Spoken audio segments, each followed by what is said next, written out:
right. That was, oh no, what was that? That Unchanged. was Unchanged by yours truly, Rashanis.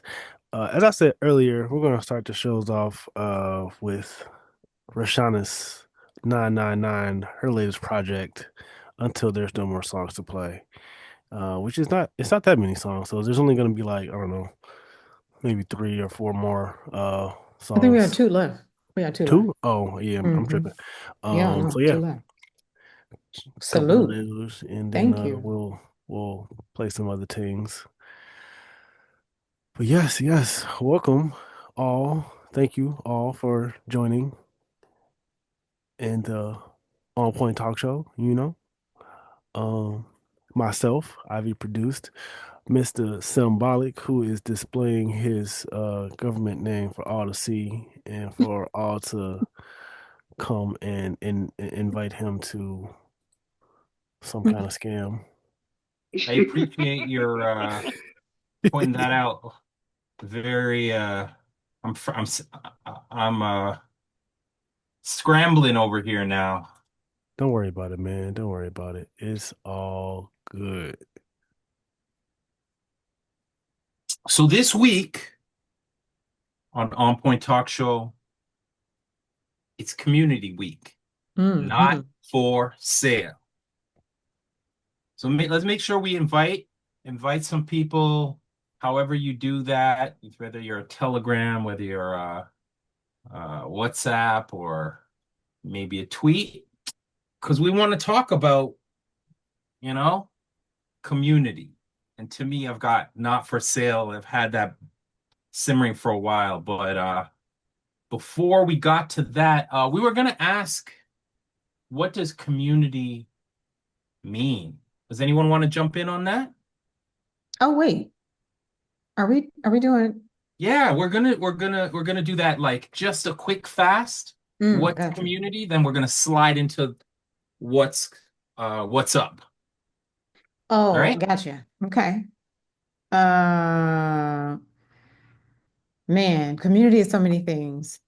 So many things. It is intentional space for value creation, for sustainability, for growth, for change. But it is very much a secured and intentional space, I believe. Mm. Yeah. Yeah, I Mm. was just gonna say, you said secure. I was just gonna say a safe space. Yeah. I mean, all the value stuff seems like it's in our world, but like regardless, in some other fantastical different world of not having money, and or some different world, I could still just see safe space in its basic sense. But yeah, we're in a world of value and extraction, so you gotta protect that. Yo, Ivy, I don't know if you have one before we get to G. Uh, Black Simon. Ivy, do you have a idea of what community is to you? So am I muted? Nope, I'm not. All Mm-mm. right, bet. Nah, so yeah, to me, community is about um collective growth, knowledge sharing, services, and skill sharing, and just building upon one another with the tools, skills, and knowledge that we have developed, acquired, and otherwise come into possession of, or anyhow come into possession of. So yeah.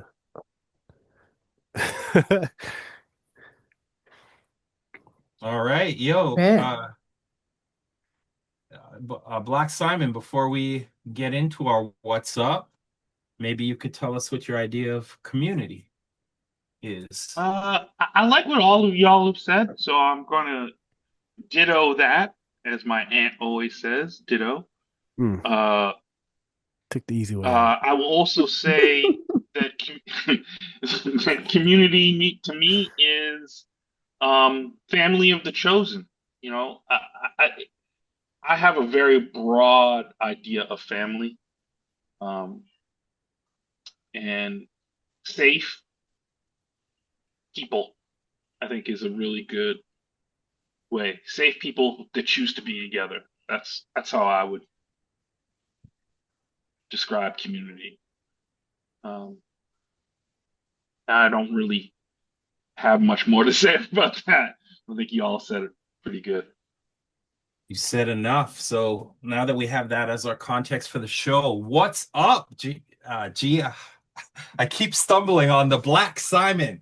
I was once just I've known you Now as you can call me G. It's all right. okay. Everyone can call me G. Um, what we're talking about today is, I wish it was more positive, but I think the rest of the show will be very, very positive. Um, and I think this plays into community in the sense that communities are being destroyed purposefully. Um, so in the What's Up segment today is the building that got raided in Chicago. That would be 7500 South Shore Drive in Chicago was raided by ICE this week. And it was done in the middle of the night. I think we have a little video to kind of like put everything kind of in order, and then we'll come back because there are some hidden things that we can talk about community, and ties into our show titled Not for Sale. Ivy, you got that? Yerp. Just give me one iota. Well, never mind, Uh, because one iota is long past, but yeah. yeah. So if people don't, tuning in later, ICE, with the DEA, with federal, I think we're gonna click in Yeah. with I forgot to click. other Oh, federal nope, I got departments, it. including ATF, and the FBI, I believe, raided a building in Chicago Yep. in the middle of the night at 10 p.m. So not during the day. A lot of the videos that we see coming out of ICE raids are during the day. Um, but this is a little different.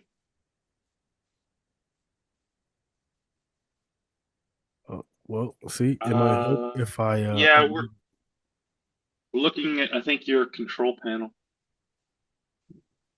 you looking at my control panel? Yeah, that's what I'm seeing on the stream.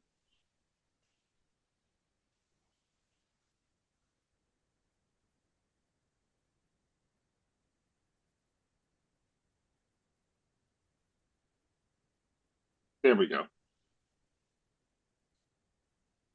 Can you rewind that? I spoke to one woman who actually lives in this building, and she says she was detained by ICE agents overnight, and she says they took everyone and then asked questions later. They just treated us like we were nothing. Patricia Fisher says she came out to the hallway of her apartment complex on the corner of 75th and South Shore Drive in her nightgown around 10 Monday night, only to find ICE agents yelling police. It was scary because I've never had a gun put in my face. They asked my name and my date of birth and asked me did I have any warrants, and I told them no, I didn't. She says she was then handcuffed and released around 3 a.m. Fisher says she was told if anyone had any kind of warrant out for them, even if it was unrelated to immigration, they would not be released. Citizen video shows the chaotic scene overnight. Neighbors tell us there were dozens of ICE agents. Neighbors like Ebony Watson says they ducked for cover as they heard several flashbangs go off. They was terrified. The kids was crying. People was screaming. They looked very distraught.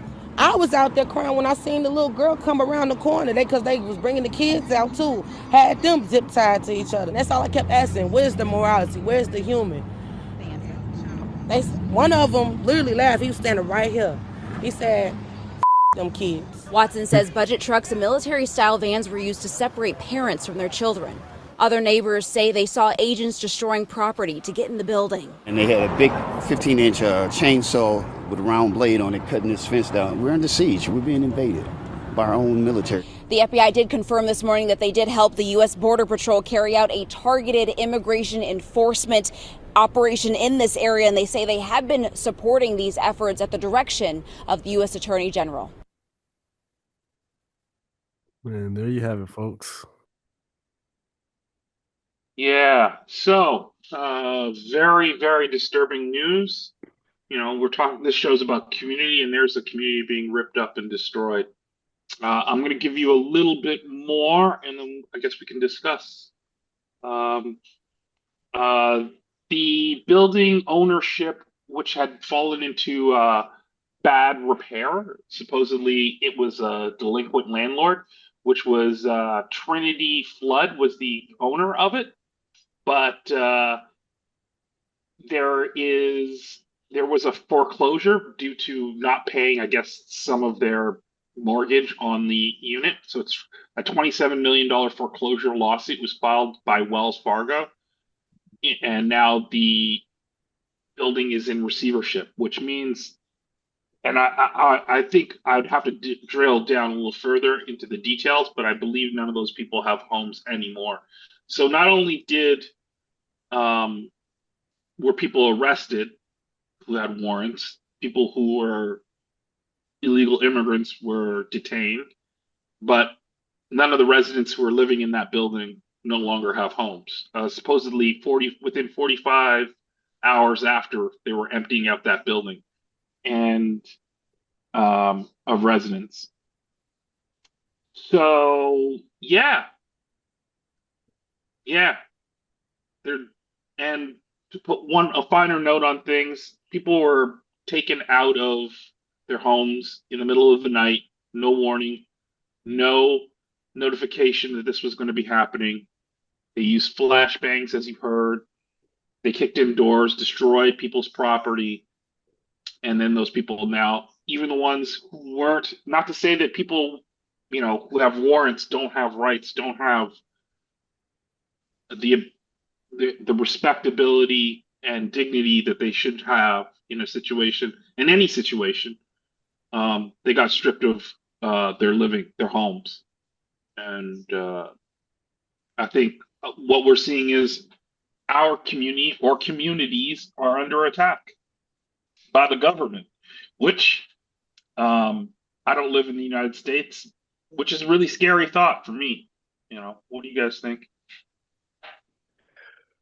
Well, it's happening where I live. Well, not where I live, but in the country I live in. I am in America. And Chicago is actually where I grew up.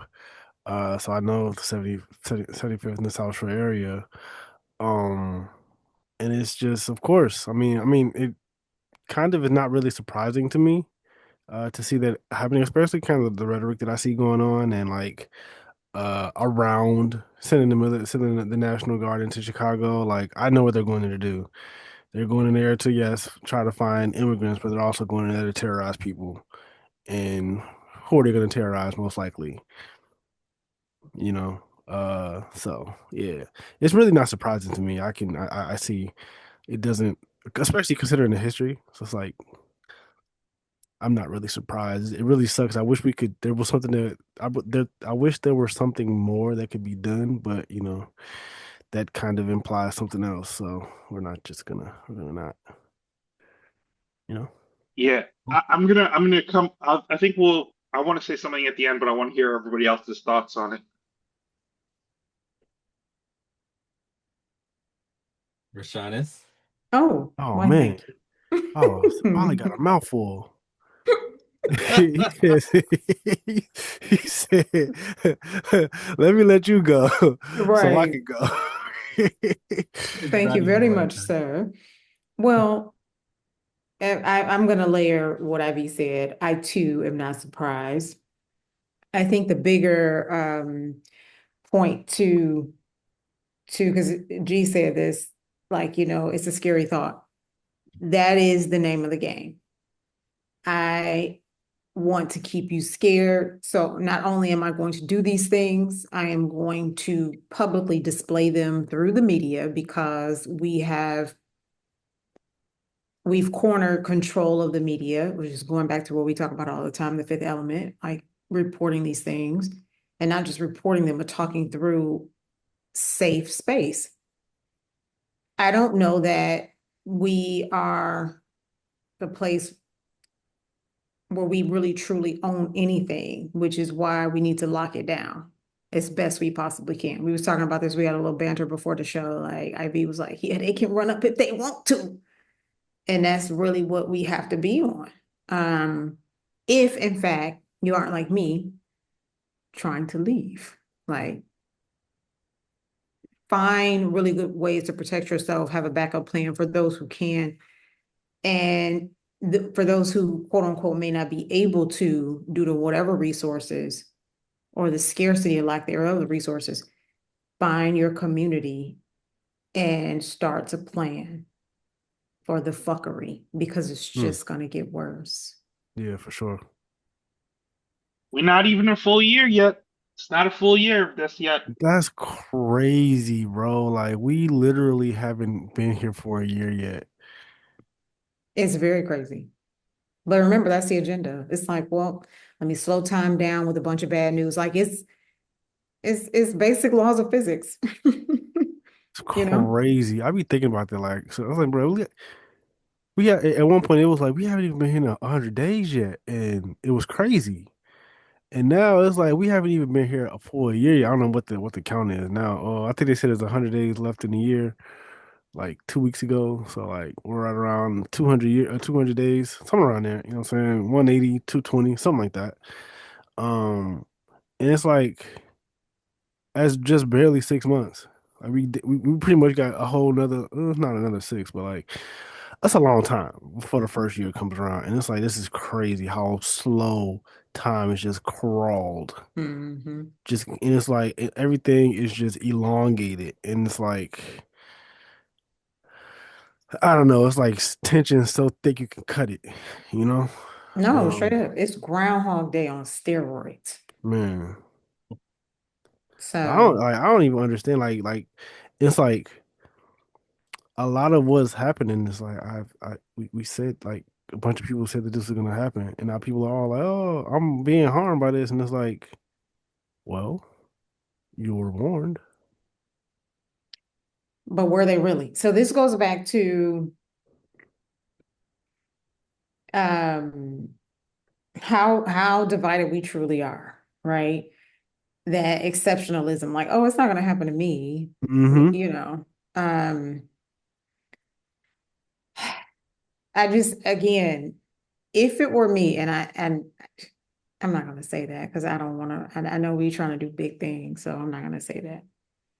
There's a But I will specific. Oh, say, okay, my bad. Go I was ahead. about to say, I will say, like the best we can do at this point, whether we saw it coming or not, is to consistently just be very, very consistent about the ways in which we can protect ourselves. For sure. Very consistent. So if I could chime in, You have the yeah, I floor, think sir. it does. Hmm? I said you have the floor, sir. Thank you. I think it comes back to that idea and notion of yes, what is community? And it's spanning especially our people. Like I feel this like Pan-Africanism has been kind of basically just put on the side. And we believe when truly people who on a large scale do not have our best interests say, oh, that's all over. If you're old enough, you remember the talk of colorblind. And people are like, that doesn't make sense. But that It was don't make sense at pushed. all. And people believed it. Um, the notion of Pan-Africanism just kind of got, muted. And I say that because I think that's the important thing. One of the biggest things that we learned is that no matter what the different names that they called us to separate us and separate us by language and detach us from our lineage. Last week we went to Africa. Wherever we go, we really need to connect that lineage and know that we are creators. Back to the culture, we have the capacity. That's what hip hop was. And hip hop had so much and still does have so much potential, but we have to be able to, as you say, protect community, protect our things. Because they're like, oh, that doesn't matter. And meanwhile, paying you to do what's in the detriment of of the community, and most fundamentally how we think. So I think that we really need to guard ourselves, as Rashanis is alluding to. And then there are like certain simple, certain daily simple cultural things, like how to identify, be about what we're about, and then moving to the future. So big ups BSAM, because they're looking at that future trajectory, imagining the future. That's important stuff. And I think that just work around, well, economy, and then moving en masse. And now to bring the hip hop just for one more second before I land it, I think, for instance, there needs to be so many songs. So we really shouldn't be dependent on these labels for around our music. Like that cultural output, art and cultural, cultural expression should be separate, I believe. I know it's hard. Some people are like that would say that's crazy, because how can it be separate than my making money? But truly, I think we really need to figure out how to separate a huge amount of our creative output. And really, it means you should be able to survive, or survive otherwise, and do the culture for the culture. But otherwise, like, the record needs to be set around these people that are doing these moves. That's why I bring that up. There needs to be songs, poems, written works, and big up Documentation. Rashanis. Yes. I'm sorry, documentation. And that's what hip hop was. KRS was like, this hip hop is the black CNN. And so it's such a disgrace. And it shows, I won't say the weakness, but the vulnerability and the unfortunate state when so much, when it was so countercultural, that if you came with that weak stuff, if you came with stuff that wasn't both, yes, authentic, but also, that was put, I won't go much into that. I'll just say that it would be shut down at a certain point. And then they were started writing checks to the point where people chasing the checks were going in a different direction than the best interest of the community. And I'll leave it at that. But I do think that that's one huge part, us talking. Black Simon G, if you didn't bring this one, I heard little bits, but it really helps to solidify. We're thinking about this situation collectively and across great distance, which I think is something like, some of us are in the US, some of us are in Canada. We all have people all over the place. And for us to, I think this is a positive, good step, but I also think that documentation in our soulful form is definitely in order in these times. I just wanted to also say and touch on something Rashana said was, she's getting out. I think we have to also tell, for me, is to tell people to be prepared. Be prepared for whatever. It means certain things that we kind of think of as not really important. Like somebody was saying on TikTok, another creator who, I really like, can't remember her name right now, but she was saying, get a paper map. A paper map is something important, because you don't know if you will be able to access the system, because they can lock us all out at any time. They can shut that down. Power goes out. You do not have a way to navigate. Know a route to another state, because it might be just local, and have a go bag. I know it sounds really crazy, but a go bag is not. If you don't know what a go bag is, you just put some water, maybe a few snacks, that map, and rations and supplies, so that if you need to leave, maybe some of your documentation that's important to you, and you put that in the bottom of a closet, and hopefully you never have to touch it. But it will help you in the time that you really, really need it. It will change that. A flashlight, a candle. These are, some things we don't really talk about, but these help improve your community. If you had a flashlight and the power goes out in a go bag, you know where it is. You know to grab that. If an emergency happens, you can just be ready for it. And I think being prepared is something that we do as a community really, really well. Can't tell you how well we have planned and prepared throughout history for the worst things, and it has made us be resilient in our community. So if you have the ability to put together a go bag, do that, even if it's just a few things. Facts. Well, y'all are in the States. I'm curious, what are your thoughts when you hear that? To have a Oh, go yeah. bag? Yeah. Yeah, About definitely. preparedness and the go bag. Yeah, I've kind of been hearing that for a while, to be honest, about, making sure you got, some liquidity, making sure you got, for me, and, hopefully I am correct about this, but I really feel like, cause I don't really do much. I just kind of like stay home and go to work and go pick up my son and come back home. And so I really kind of try to stay out of, shenanigans. I don't really go out to DC. I go to Baltimore a little bit every now and then.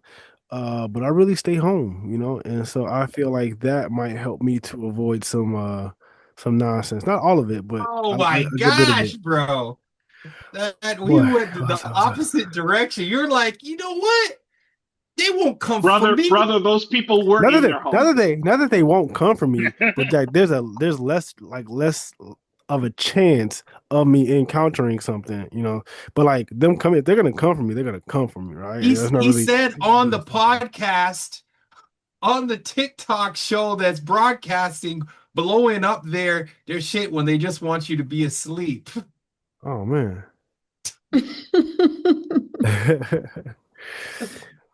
No, but I Uh, feel you, Ivy. It's like, yo, so what I'm gonna do is mitigate my chances of you being caught up in some know, shit, right? I yeah, get it. I we're not totally going get it. out. You know what I'm saying? We're not doing Yeah. no nightlife. Be prepared. Yeah, It yeah. might come for you.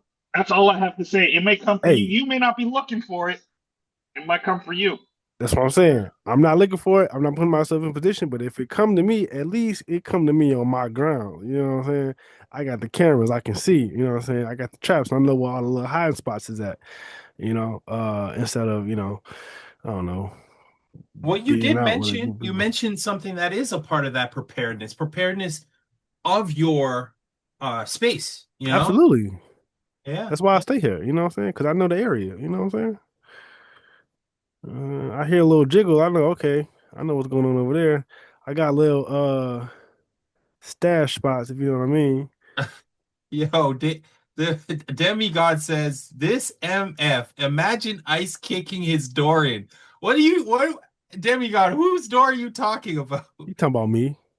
Oh nah, I don't want to imagine that, demigod seven. Yeah, that's the problem. We don't imagine it. I don't. Again, like I go back to it. I do not think any of the people in this building thought that was going to happen to them. And I don't want it to happen to any of us. But if it's going to happen, if it is going to happen, have some shit ready. Like I said, paper map is very, very good. Ice gonna melt. In the chat, someone write ice gonna melt. Pretty much. Yo, I'm down with that one. A That cab right there needs all to be a every day, all song. day. It Ice is. gonna melt, Add a few bars. I mean, there is right? some vigilance, but it's also, remember, it's and to do that as best as possible. The other thing, G, when you were talking about the map, which I totally agree with, a list of phone numbers. So again, if your phone goes out, it's Definitely. like, yeah, I had to do this when I came back into the country the first time. Like, oh man, my mother's phone number. Like, there are certain phone numbers that I remember, of course. Oh my Then there are goodness. others was like, oh, my mother, what's the house number? You know. So phone numbers, Medication, yeah, yeah, medication.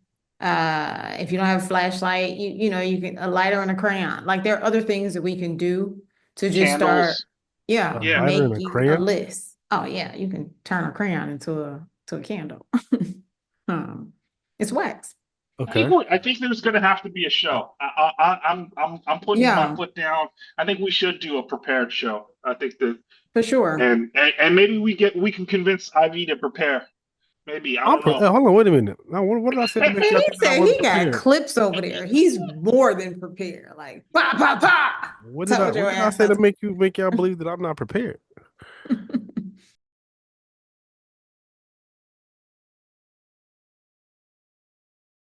I All just right. say I Well, stay we should do home. a prepared show, but this is the community show. And so, Absolutely.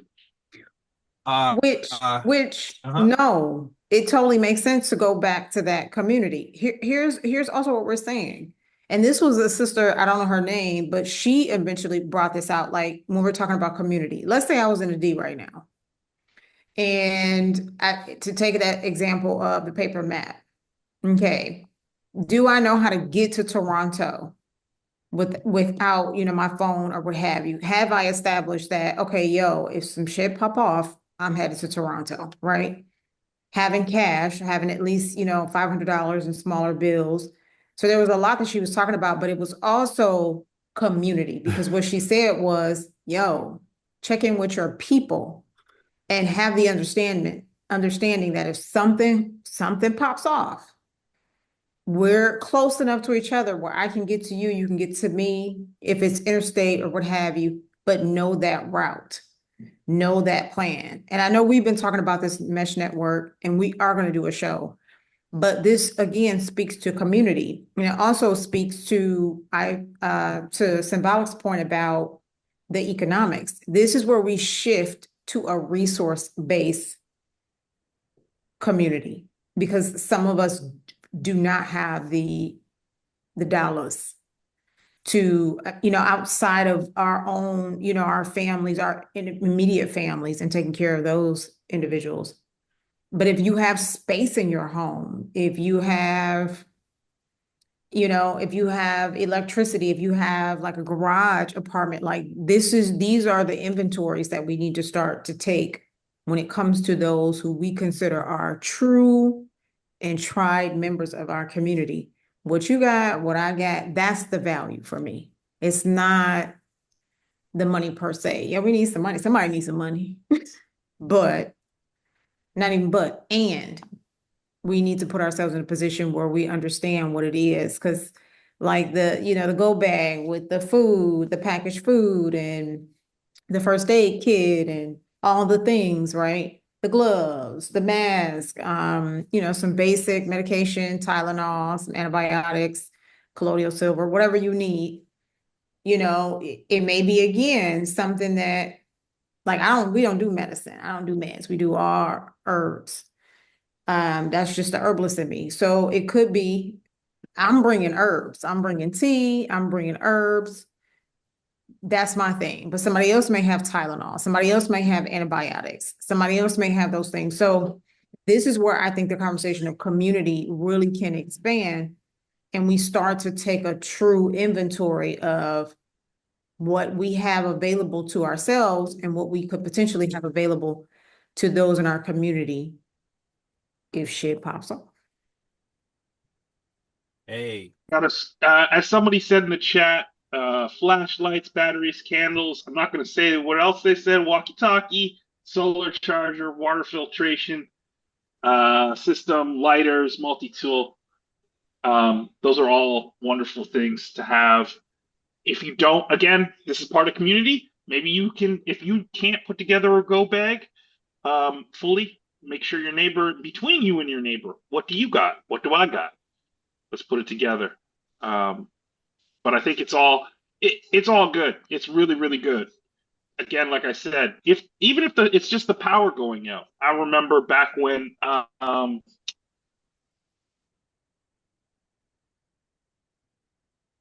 Back when um did we lose him? Am I tripping? No, you're not. Oh, okay. No, you're not. Ovens are electric, Oh, and there we he is. went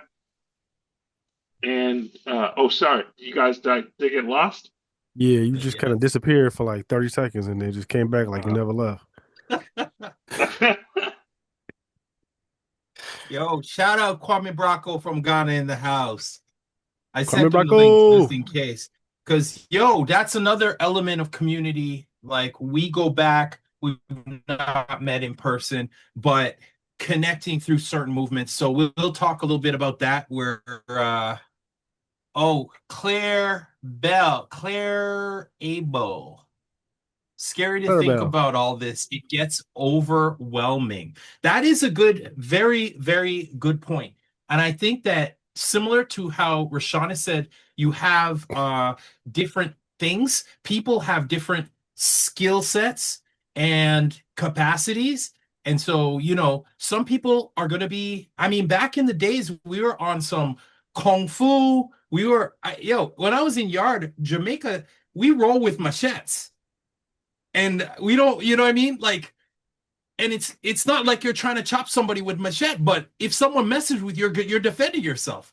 Now over here, there's a different vibe where for a long time people are not really it's like, yeah, that you're supposed to assume that society is just stable, but what happens when shit gets crazy? So I can feel that point that Claire was saying about the kind of scary factor, but I feel like there's different sides and approaches because really it's about creating safe space around yourself, and I think it's really about emanating that into the world. That's what we been wanting to do, but in the face of, sorry to bring it back to that, fascism and um, aggression and people who want to put other people under their foot, you really have a point where you have to, just like in your life. I mean, you could get to that point where you might get a tump because you're up in someone's space. Um, anyhow, can you hunt plants? Wait. What's talk show on point? Is that Ivy produced? Can you hunt plants in the chat? Yo, thank you for typing in the chat. Kwame Bracco, I sent you a link. It would be great to hear your experience in terms of leaving the US, going to, I believe you were born in Ghana. I'm pretty sure you've told me that in the past. So that is, another experience. Some of us have jumped out of this West, and I expressed last week when we talked going to Africa, like going to a black nation. That's not quite the kinds of issues that you're worried about. Is you're not really worried about white supremacy, and unfortunately, it's still coming out there to take their resource to exploit and all of that. But a lot, they're not really thinking about it like we're aware over here living in this. So, I think there's some work to be done about that Pan-African connection.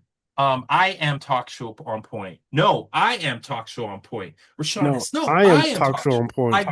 I am talk show on point. Yeah, Y'all are talk show on point. there it We're is. all talk There show it on is. point. That Talk part. show on point is a singularity. It is. We are all of That's what it. we're doing. You We know are. what, to speak to the point about being overwhelmed, I'm just gonna pull this in so we can, circle the block. It part of being those of us that are into tech and so forth, we've talked about this before, but this is also a critical piece of this community building and organizing and engagement. It's why, again, we rely on each other because there are lots of us who are overwhelmed. I had a situation happen this weekend that was really disturbing. And again, I don't even know why it shocked me, but it triggered when Dr.Anderson said, mental health in this country is the worst it's ever been. And this was like almost a year ago. And he was like, and it's going to get worse.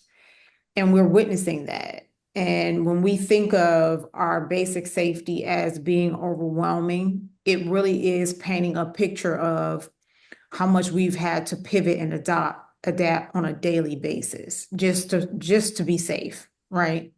This is where I encourage and beckon even those of us who are tiny strategists, like that might be, if you've taken a strength finder or MBTI, whatever you've taken, and you know that you have some form of strategy and strategy development, maybe that's the contribution, just creating quote unquote escape plans and goal plans for those who are overwhelmed. It's going back to community, leaning on each other, having that tech, Absolutely. like, because this straight, like, yo, this is what I don't know. This is what I do know. This is where I live. It's a matter of, okay, let's see what this robot got, right? But there are some tweaks. There's some bandwidth that's required for that, because someone who's overwhelmed, you have to think through it from top to bottom. And yeah, so that's something else that we have to talk about, because when we're under the impression that we're like, yeah, they warned us, like we knew this was coming.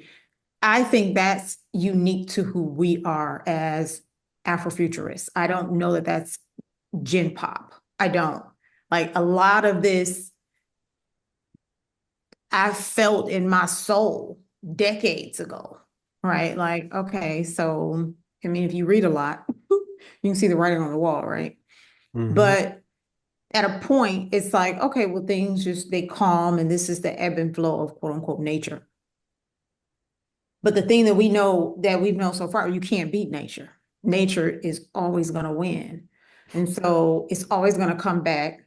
We just have to be willing to ride it out. But this is where we need to be there for each other, because this is incredibly stressful, just to think like, yo, they could fucking come up in my spot at any moment. Like, I could be out on the street, like being back in America. I felt the anxiety of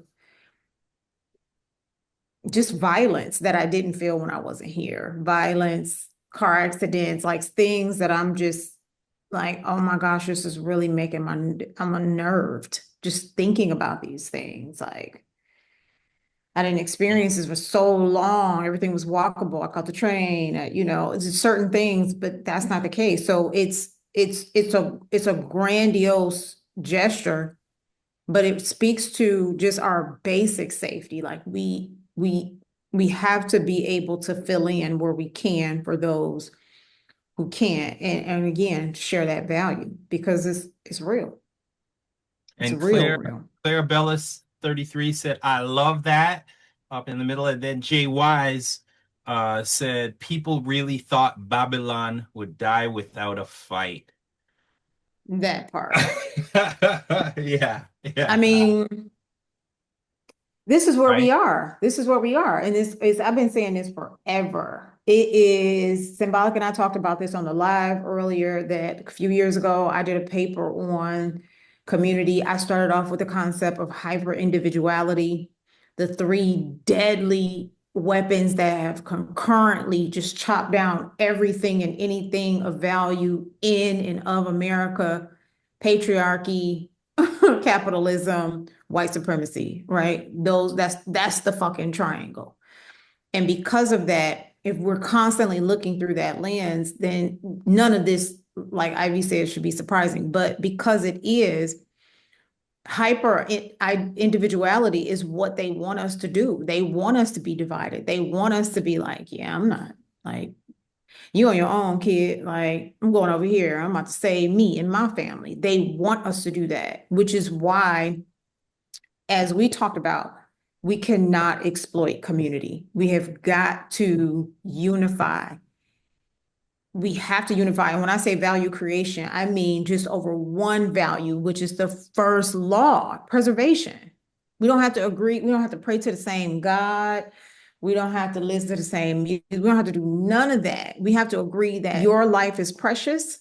So is mine, my family. Like, we deserve to muddle this, and we deserve to be able to do that with each other. We need each other. That's the first thing. We need each other. We've always needed each other. But hate culture will continuously perpetuate that we don't need each other. Oh, you good. You just, you good. You just go to work, come home. I'm not talking about you, Ivy, but you understand what I'm saying? Like, yeah, do your thing. You good. Just Shots fired. Yeah. Wake me up when it's That time. sounds familiar.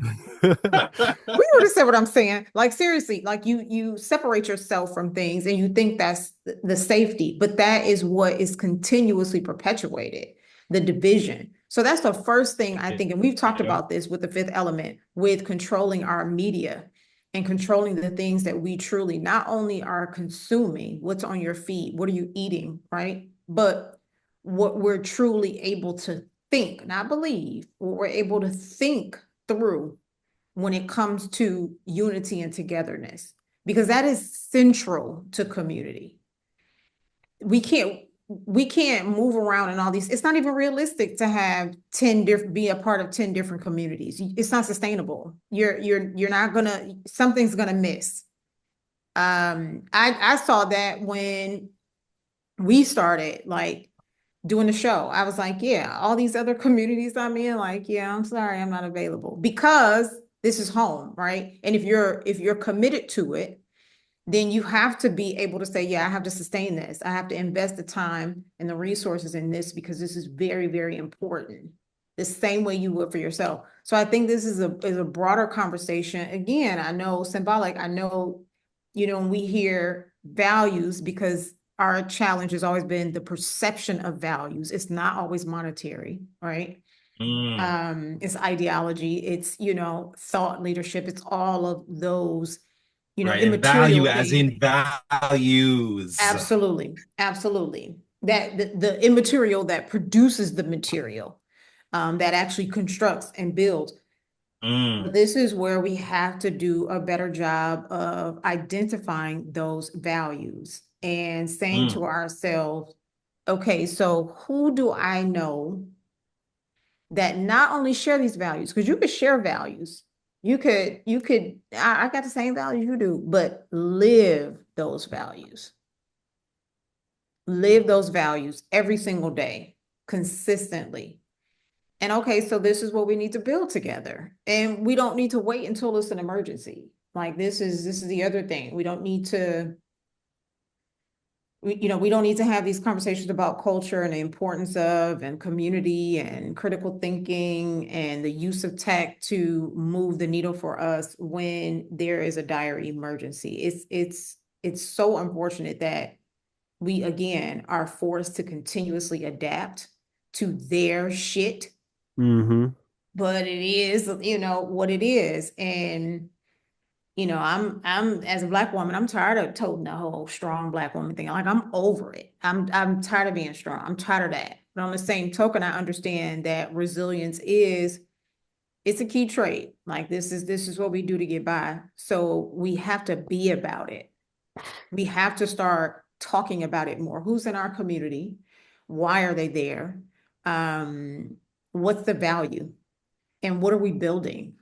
What's going to leave a true legacy? We have to start talking about that, and we have to start aligning ourselves with those individuals, period. Dot, exclamation mark. Period. Now, when you talk about values, I think of, just certain behavior. And so if you see, I think the small things make a big difference. I've said it a million times, like that is what the culture is. And so sharing is one of those. So I wanted to and sharing, and as we have in the show title, not for sale. We need to be building certain things that are communal for the values and for the outcomes and space that we want, and not for sale. Um, and so, yeah, that said, like, I just want to shout out that JWyze got some beautiful music. We play Rashanis. We actually play a lot of stuff accordingly with those values. So definitely, if you can jump on, please do. I also want to shout out Kwame Bracco out in Ghana, who is an amazing artist and an Afrofuturist. And Nice. so, yeah, you know what I mean? Because even in sharing, I definitely share that stuff on my channels. But yeah, being able to connect and have like-minded family in different spaces definitely will be helpful. For sure. We got to do it. We got to do it.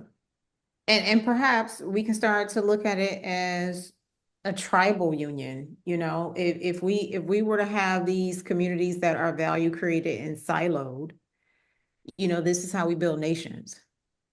So I think it's worth, you know, again, it's not just a conversation.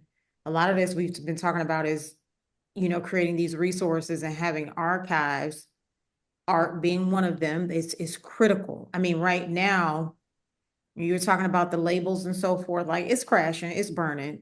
Again, this is where the shift is. Like you were talking about JWyze, we were talking about IV, we talk about my music, we talk about your music, symbolic. I'm still trying to get G to like do some magic with graphic design. Yeah. But what we're talking about here is being able to spread our talents around, because what we're doing is documenting what's happening right now. We really, really are. And if we were sending this into space like the golden record, right? We dead and gone. Our kids are like, well, what was they doing back, you know, back when?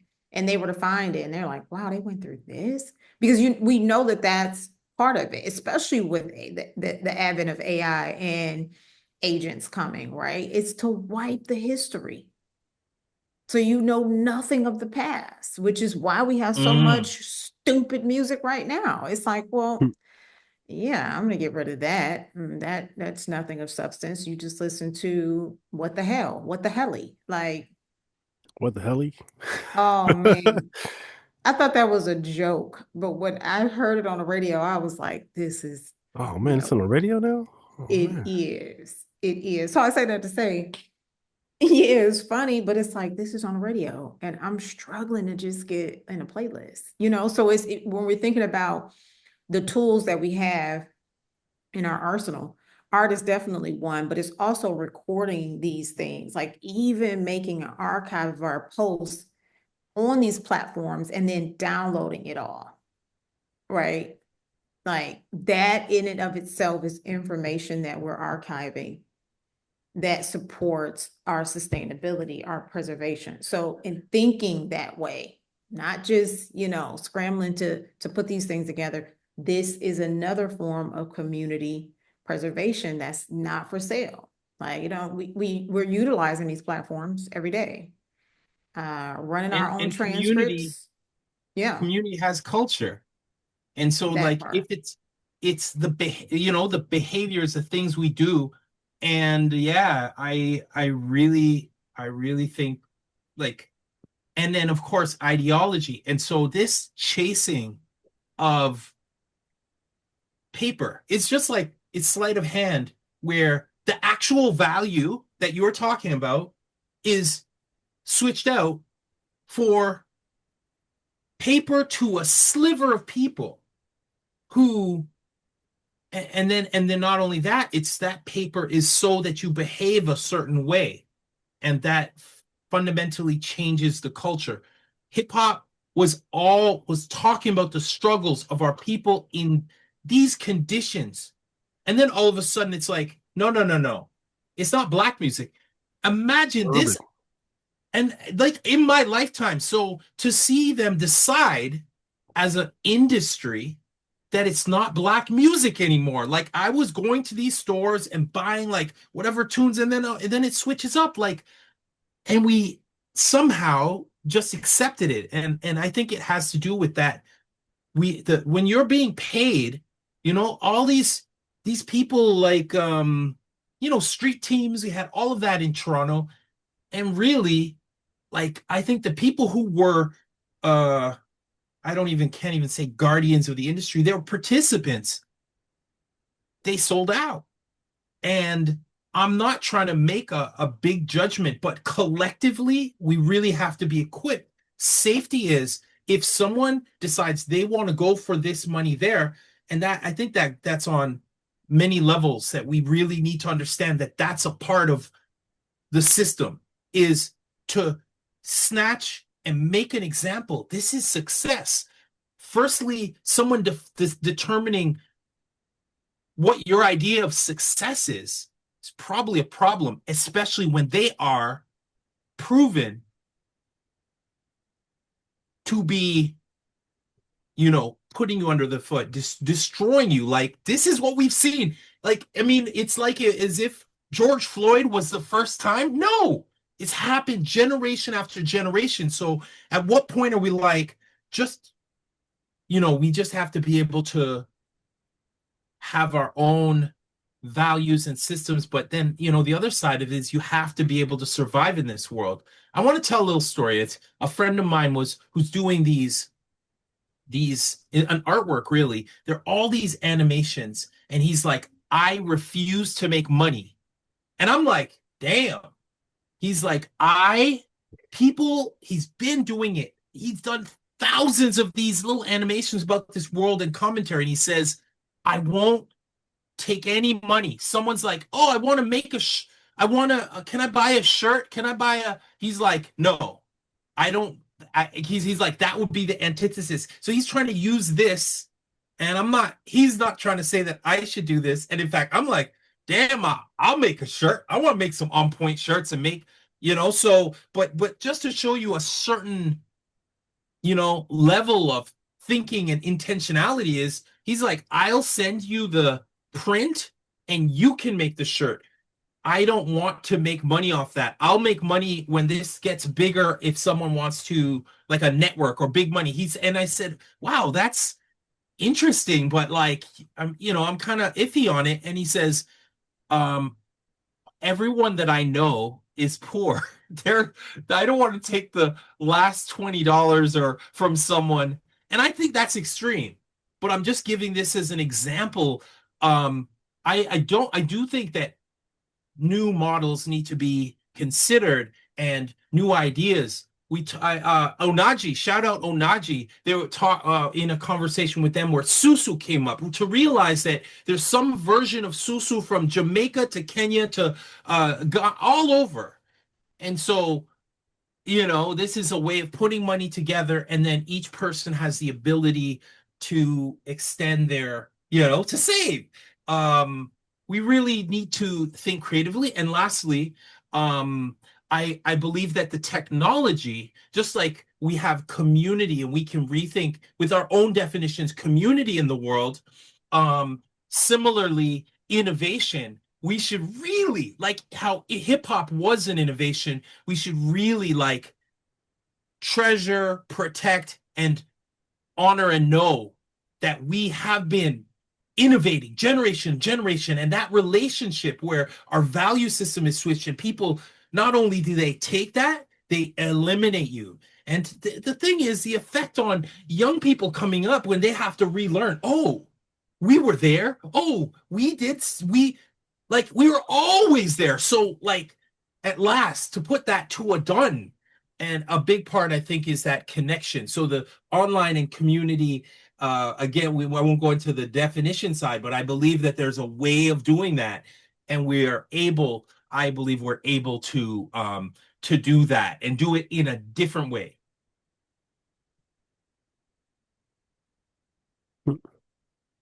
Well said. I mean, it's not for sale. I don't know that we'll ever stop having this conversation. I'm feeling the brother who's like, I'm not selling this, because what you are allowed to do is you really are allowed to be an artist, to be an artisan.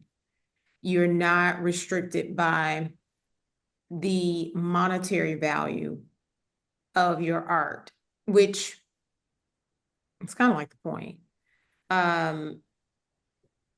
But again, and we've talked about this before, conflict theory is a thing because it must be practiced. So we're always going to have both sides of the coin, be relevant. So you make art to survive because it's your thing, right? Like like I cannot, it's been 3 days and I haven't made a beat, and I'm over here like kooky, like, oh my God, I'm having a tough time here. And it's just because I've been working too much. This is what happens. So I need to make a beat. It's to my survival. But then the layer above that is, well, yeah, I've defined the success as my album being played on the show, my album being played right now on a radio station in California, on a radio station here in Houston. Like, people listening to my music is the success to me, right? It was it's successful when I make it. And I'm like, okay, that's dope. But then when somebody else says, oh, that's dope, Tiff. Okay, we're in a whole nother ball game. We already And know that. if I may interrupt to say, and it is dope. Go on. Why, thank you. For sure. I mean, even with that, like, it never gets old. That's worth a lot more to me than money, being honest. It really, really is, especially when it's another artist. Now, if it's, so don't get me wrong. I performed before. Oh my gosh, your voice is beautiful. Yeah. But when it's another artist, specifically a musician and our producer, that's like, yo, I hear your point, but I do want to say this. We have to survive. So I feel it does have value as a, as something that impacts, hits society and people. And so I feel the distribution side, we got to crack that, like getting it to people. And a part of that to me is on the slow but steadily saying, hey, check this out. This is my taste. You start to see what I share and say, oh, he's got taste, so let me check for it. Then that's the little baby, on my little level. But then also being able to, I don't know how, maybe I'm way off point, but something that's tradable in one way or another. I think we need to innovate around this. I have this and it has value. And now I need anything, medical supplies. I need gas. I need a roof over my head.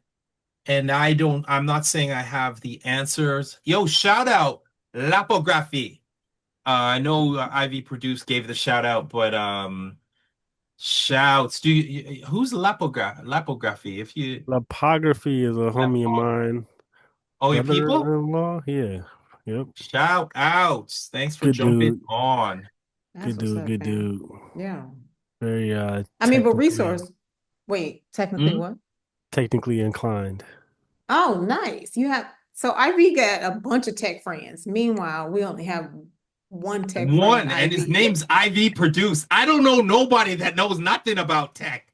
Look, in fact, I was just about to drop this one on Ivy. Like, listen, here's what we need to do. Because I'm seconding Symbolic. I hear you when you say resource based. I've been for it for, again, at least 25 years. No, my oldest just turned 29, maybe even 30.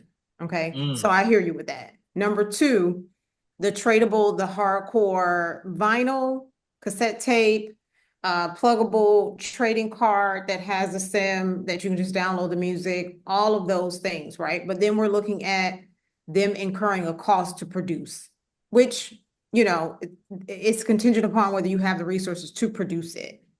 But it also speaks to, if I were one that had this company where I could create these cards for artists, right? And artists couldn't pay for it.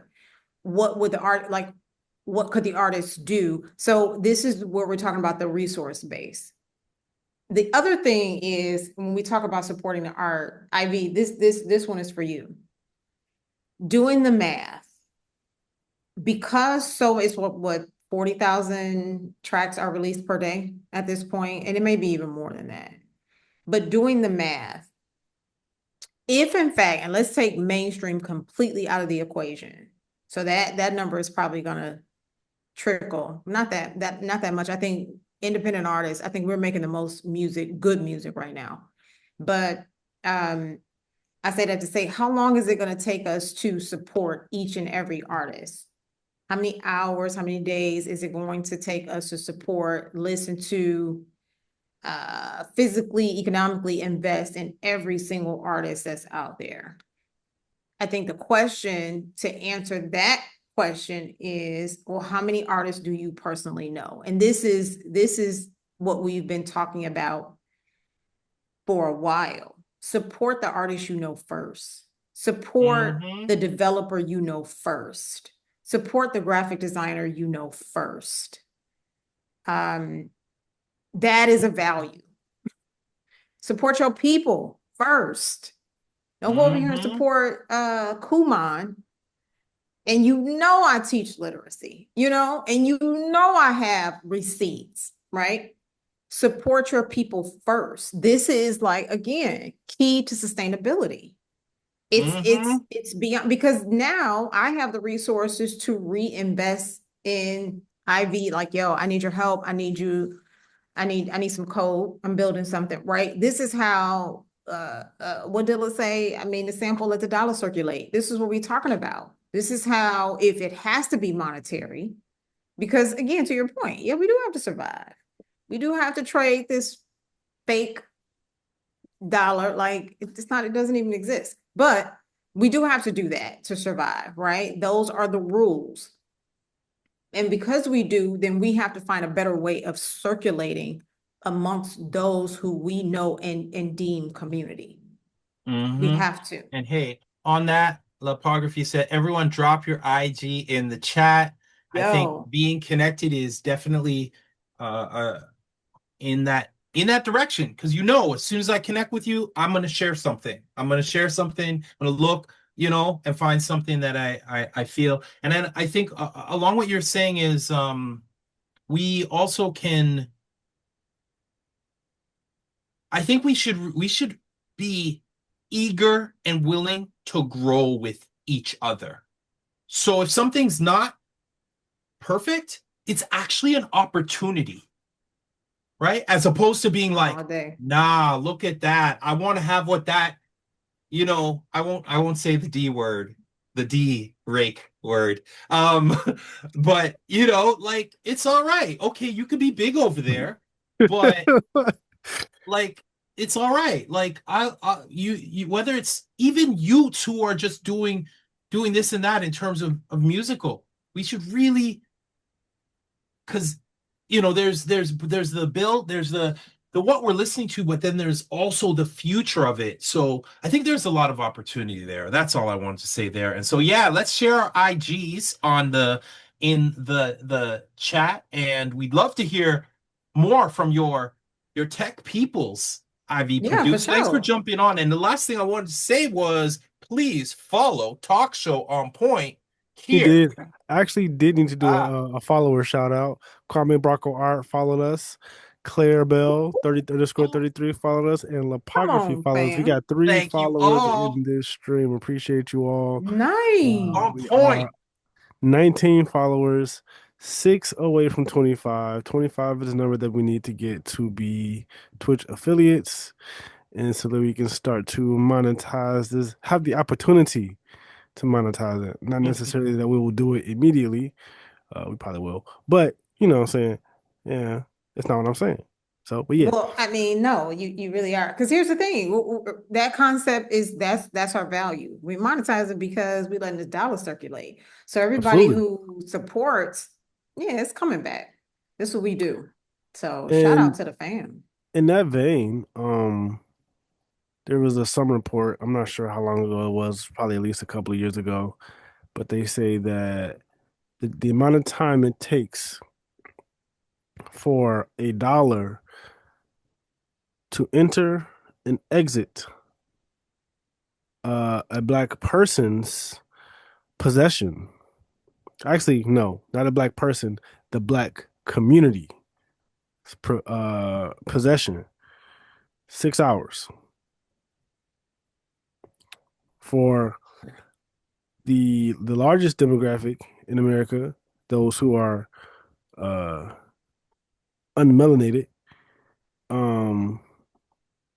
I think it was something like 21 hours before it goes in and before it leaves the community in general. So that is definitely something to strive for. Wait, but we're talking about community, a lot of different.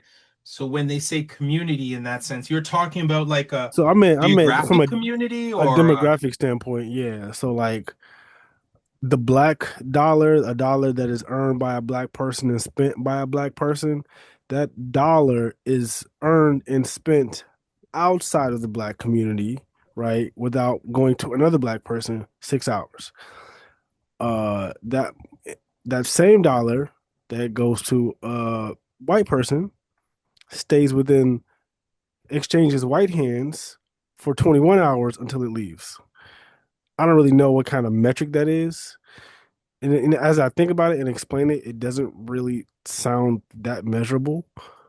It also doesn't really but hold Well, it sound. on, does. because It I does. think they may be talking about black community geographically and the dollar circulating in that area. Rashanis? And then I want to chime in.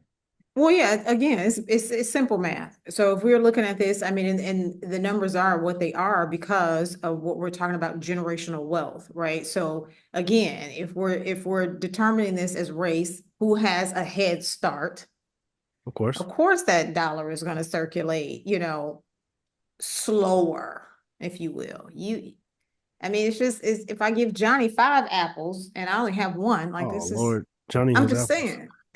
This is what we're Not to talking mention about. the means of production, Exactly. right? When you Exactly. go to black communities, they often have a lot of the businesses are not people in that community.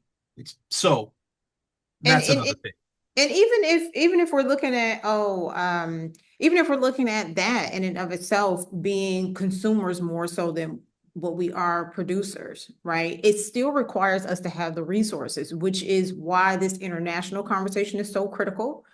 It's why we went to Africa last week. It's why we're going to stay in Africa. We're talking about bringing things in for our intents and purposes, right? Circulating that. It may not even be a brick and mortar because let's be honest, that's still tied to real estate that could very well be red line. This is all, remember, it's connected to this cyclical system. So you're going to get caught somewhere. But if you navigate it in a certain way and you use strategy like we talk about, you could still very well confine your dollar to circulate amongst your people. There are ways to do it. It takes discipline and obedience and probably a lot of sacrifice for And some of intention, us. most importantly. Absolutely. But it can be done. For sure. It's been done. Well, it can be done to a certain extent because one of the things, and we do kind of need to get to the last thing because we got a video that's 7 minutes, but a big part of what's missing in my so a person you should look into is his name is John Henrik Clark with Of an E. course. Of course. That is my wife's great uncle. Oh, really? A relative. Okay. Yeah. I mentioned this on the show, but it's probably a long time ago. It might have been a year or two ago. Bruh.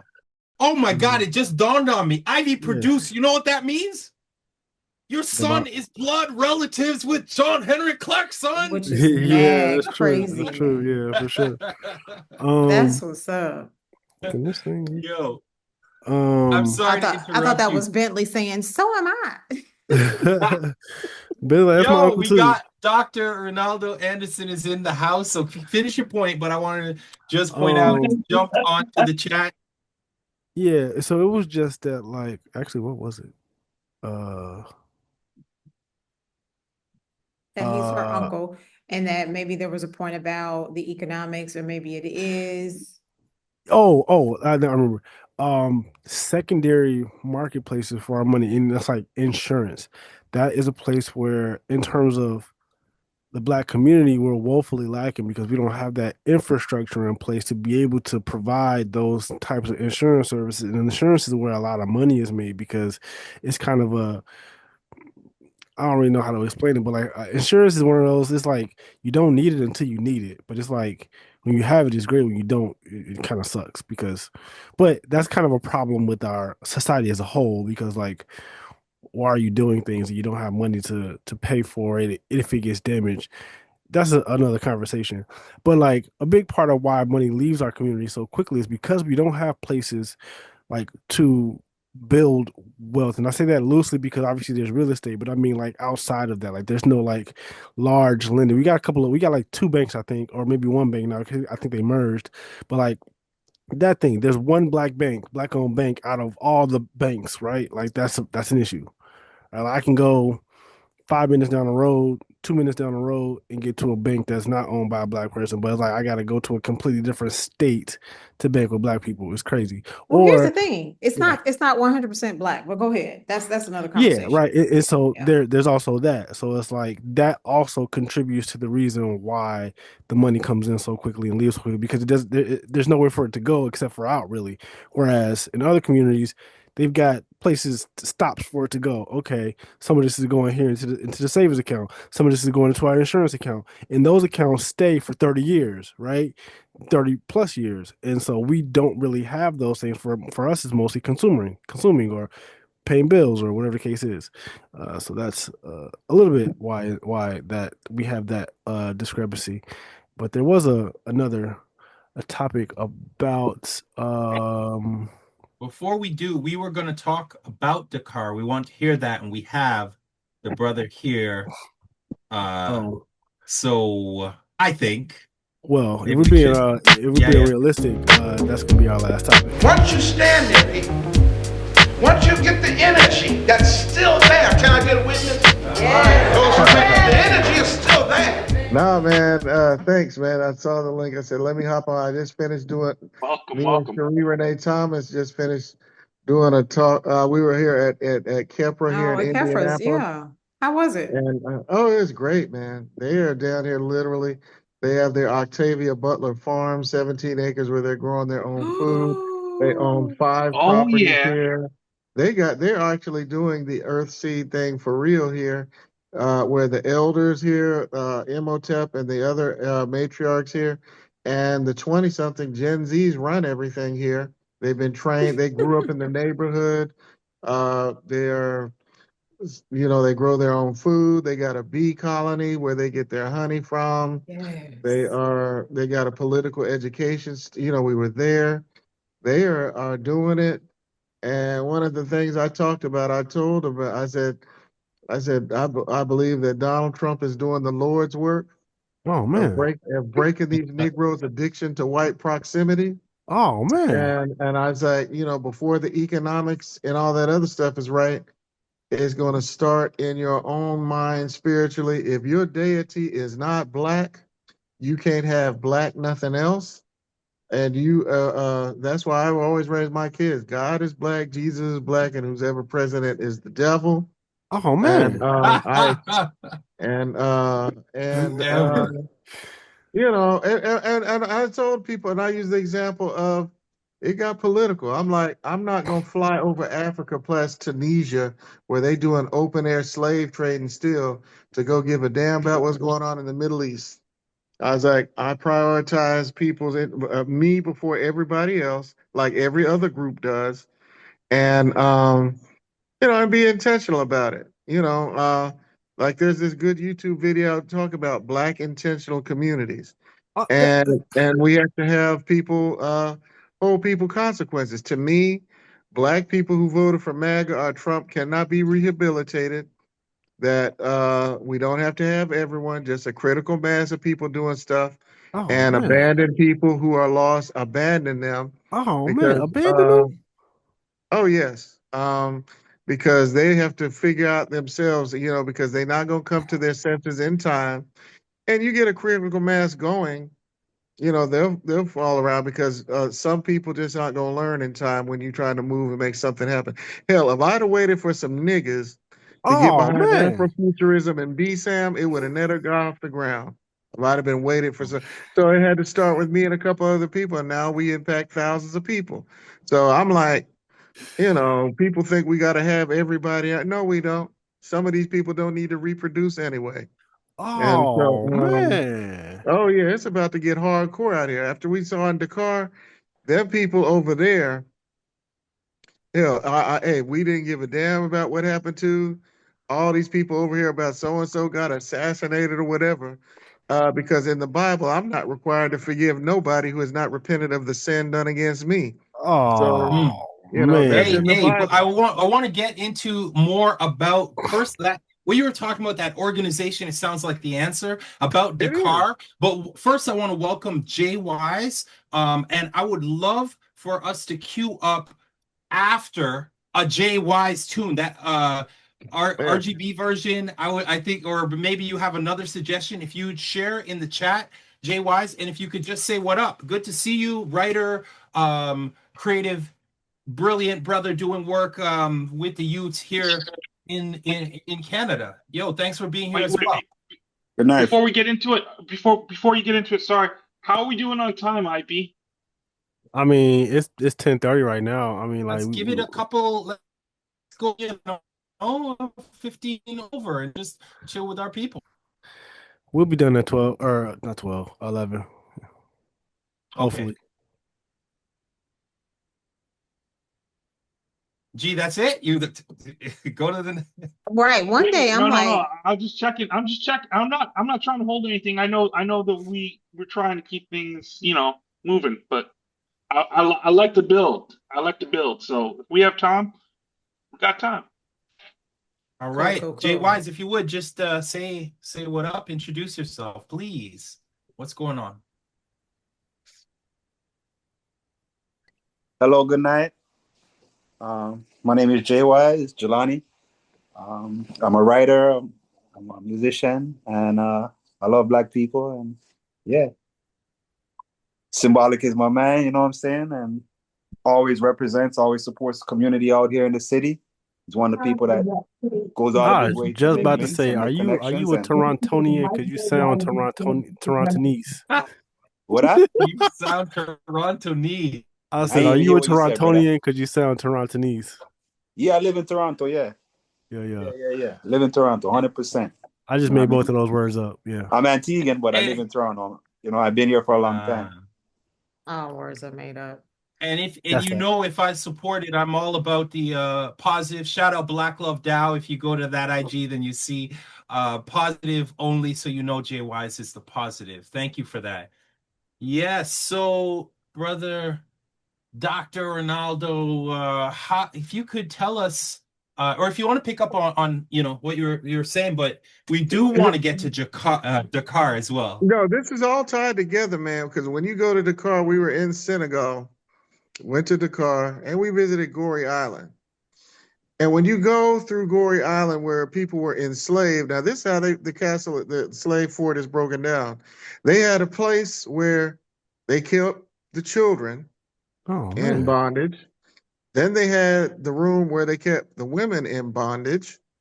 Then they had a different room for women who, if they wanted to leave and not be shipped over into slavery, they had to agree to mate with one of the colonizers or enslavers to produce a mulatto baby that would be raised to be like the managerial class for the people there. And then there was the place for the room. So they had 4 big rooms there. And so it's like visiting like a haunted house, that kind of thing. So you can see where the origins of this mulatto versus black people thing starts over in West Africa in the slave castles and forts. Now, my thing is this. I don't need another 400 years of stuff to figure out how to do some stuff and deal with what Elijah Muhammad said succinctly a couple generations ago. They are the what? The, satanic psychopaths, you Oh know, man. and all that satanic psychopath stuff has been translated in what we call capitalism, whatever the hell they want to call it now. So, yeah, that thing, it was a baptism. I've been to one in Ghana, but it was a baptism for a lot of people. That was their first time seeing it. Somewhat, I guess my thing until we come to grips with what we survived getting here, dealing with. And they talked about how they systematically broke up families there. Some went to the Caribbean, some went to North America, others Africa. I don't have to forgive them motherfuckers for a motherfucking thing. They are a bunch of psychopathic rapists. Their entire race is that have lived off of extracting wealth off of black flesh. They deserve neither our Oh, compassion or consideration as fully formed human beings Oh, until they have repented from the sin of what has happened. And it's in their white Bible, King James Version, that says that forgiveness is only required after the sinner has repented. If they have not repented, you are not required to forgive them. Now, these little jellyfish backbone Negroes oh, who man. want to cry over some racist cracker, um, and Oh, these other people that believe in this Seven Mountains Bandit, what they call Christian dominionism. And you know, on the mountain of culture, they say black culture, these are what the white nationalist Christians are saying, has a demon over it. So they will only accept black people into their version of Christianity who are not black culture. They basically have to be whitewash or Oreos to be accepted within what they're doing. These are the religious background of the MAGA movement. So my Nat Turner philosophy kind of is like, fuck you forever, and my Holy Ghost is gonna make me squeeze my fucking pistol. oh, And so, man. them motherfuckers are demonic psychopaths. Uh, And that's what black people Mhm. thinking we need we need a revolution. We need to do whatever necessary. It's our duty, as Chicago Accord said, to work for victory, not for no understanding, not no for no peace and harmony. The Bible says those people who are hollering peace when there is no peace are frauds. And we got too many of these colored gatekeepers who are sabotaging stuff. And that's what I said. A lot of people they just lynched another couple black men. You got one of these white pastors trying to make a theological argument why black men should be executed. I ain't got shit for them. And Mm. I'm glad America is getting its ass kicked in multiple venues around the world at the moment.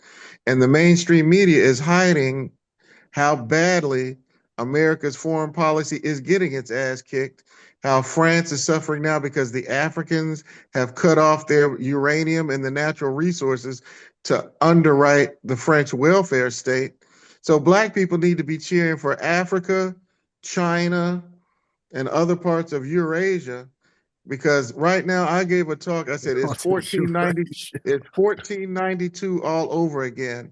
For the first time in 5 centuries, the wealth of the world is going back to Afro-Asia, and and Europe is going on its way back to what it was for most of its history of being a poor, backward, undeveloped part of the world. And if you want, and anybody who's black on purpose. That's why John and Dr. say I'm black on purpose. Your values need to be aligned with Afro-Asia and not the West. And if you want to stay Mm. with what's going on in Europe, you're welcome to go down with them and be like, Massa, we sick, or Massa, our house on fire, and help them put it out. And that's what's happening in the world outside of North America. Man, you got black, Asian, and different people of the world, black, brown, Asian people over there are sitting around tables making deals. Now they ain't even bother with white folk. And white folk, whether they like it or not, should not even be central to our concern, our theology, our religion, or nothing. They're just some people we got to deal with while we work on what we want to have. And I'm like, niggas that want to sit up under Trump and all them, fuck them forever.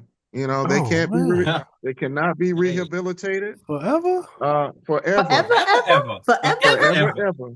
Because you That's know what exactly what and I recall them. See, I'm African American. Those people are niggas, Oh, and man. so they, shots fired. I oh prefer yeah, and Oh, Negroes. and and Adonis I is and I doing hey, the and hey, and, listen. dance, and I doing will the give big, dance. It's a full shootout at this point. I will be, hey, I will give them my address if they feel a certain kind of way about it, Oh, or if they no, don't want do to that. duel. I'm like, bitch, get a plane Redacted, ticket and we'll go to a country and have a redacted. duel on it. Say what? Oh, The doctor's address is redacted. Yeah, man. But I'm just saying, man, I'm not after seeing how they did Africa, Goree Island, I'm tired of bitch ass niggas. You oh, know, and man. we tolerate the emotions and stuff of bitch ass niggas that's men and women who, for the sake of, like I say, like Van Jones, bitch ass nigga, Oh in terms man. of being fake as shit, getting on TV, making jokes about dead Gaza babies or whatever. Don't He's got, even start with the Van Jones. That's a whole yo show man, in its own. We need to do a say, sellout show. We yo definitely need man, to do a sellout This I show. is the try to get no the stop artist of whistle. BSAM. We ought to call him the Wind Chime Negro collection of Negroes who go whichever way the wind blows to get $1.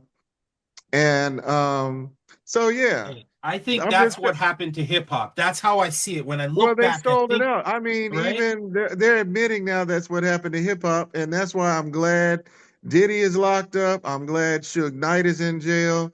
These Mm. people deserve neither our consideration or compassion, and we just need to forget about them and throw away the key and keep moving. Hey, You know, on there that was note, we do have LaWanda in the building. Dr. LaWanda, thank you for being here. We'd love, and it would be a great time to jump back to your experience. If you could introduce yourself and let us know what was it like stepping into this conference and tell me, it was a fan-in. What was the name of the conference once again? So it was called Future Wave, but the theme was futurizing Fanon. And some of the presentations were actually on topic. Forgive the music. I know it's a little loud. I'm in a speakeasy right now. You're actually good. We can't hear anything. Okay. But yeah, it was my first time going to the continent. And I couldn't think of a better group to be with than to be with like BSAM fam. And the thing that's really great is that when you look at the Black exploitative arts movement, each individual person is so different from the other, but we have like these shared interests and this alignment of values. And so, you know, for someone who's not familiar with Afrofuturism, they get to hear about it from so many different angles and through so many different lenses that they begin to understand like the complexity. In terms of the experience in Senegal, it was kind of surreal in itself because on one hand you'll have like this modern, like, you know, beautiful skyscraper with all the modern conveniences, and then next to it'll be a building that looks like it's just dying of old age and it's crumbling and falling apart and almost a vacant lot. And then next to that, you'll have something that looks very old, but is well maintained. In terms of the people, there was a lot of, there's clearly an active arts movement in Senegal. In addition to the space we were in, the Cultural Arts Center, where we got a chance to get exposed to some of the, you know, Afrofuturist art community. There's a festival they do every other year called DAC Arts, which is similar to Art Basel. In terms of getting around, they don't have Uber, but they have this thing called Yango.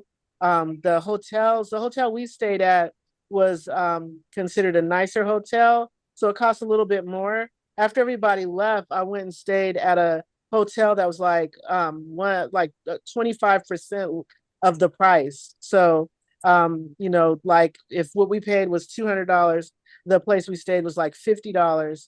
And the only difference is it had all the service and everything. It just didn't have like a pool and a bar and a restaurant, which is fine. But it was located we were on the balcony looking at the African Renaissance Monument. And so in addition to like the conference activities, I got a chance to experience Senegal in terms of some of the artistic places. But I also got a chance to go out into the countryside because I had a friend that lived in San Diego who was in Senegal and showed me like his family's land.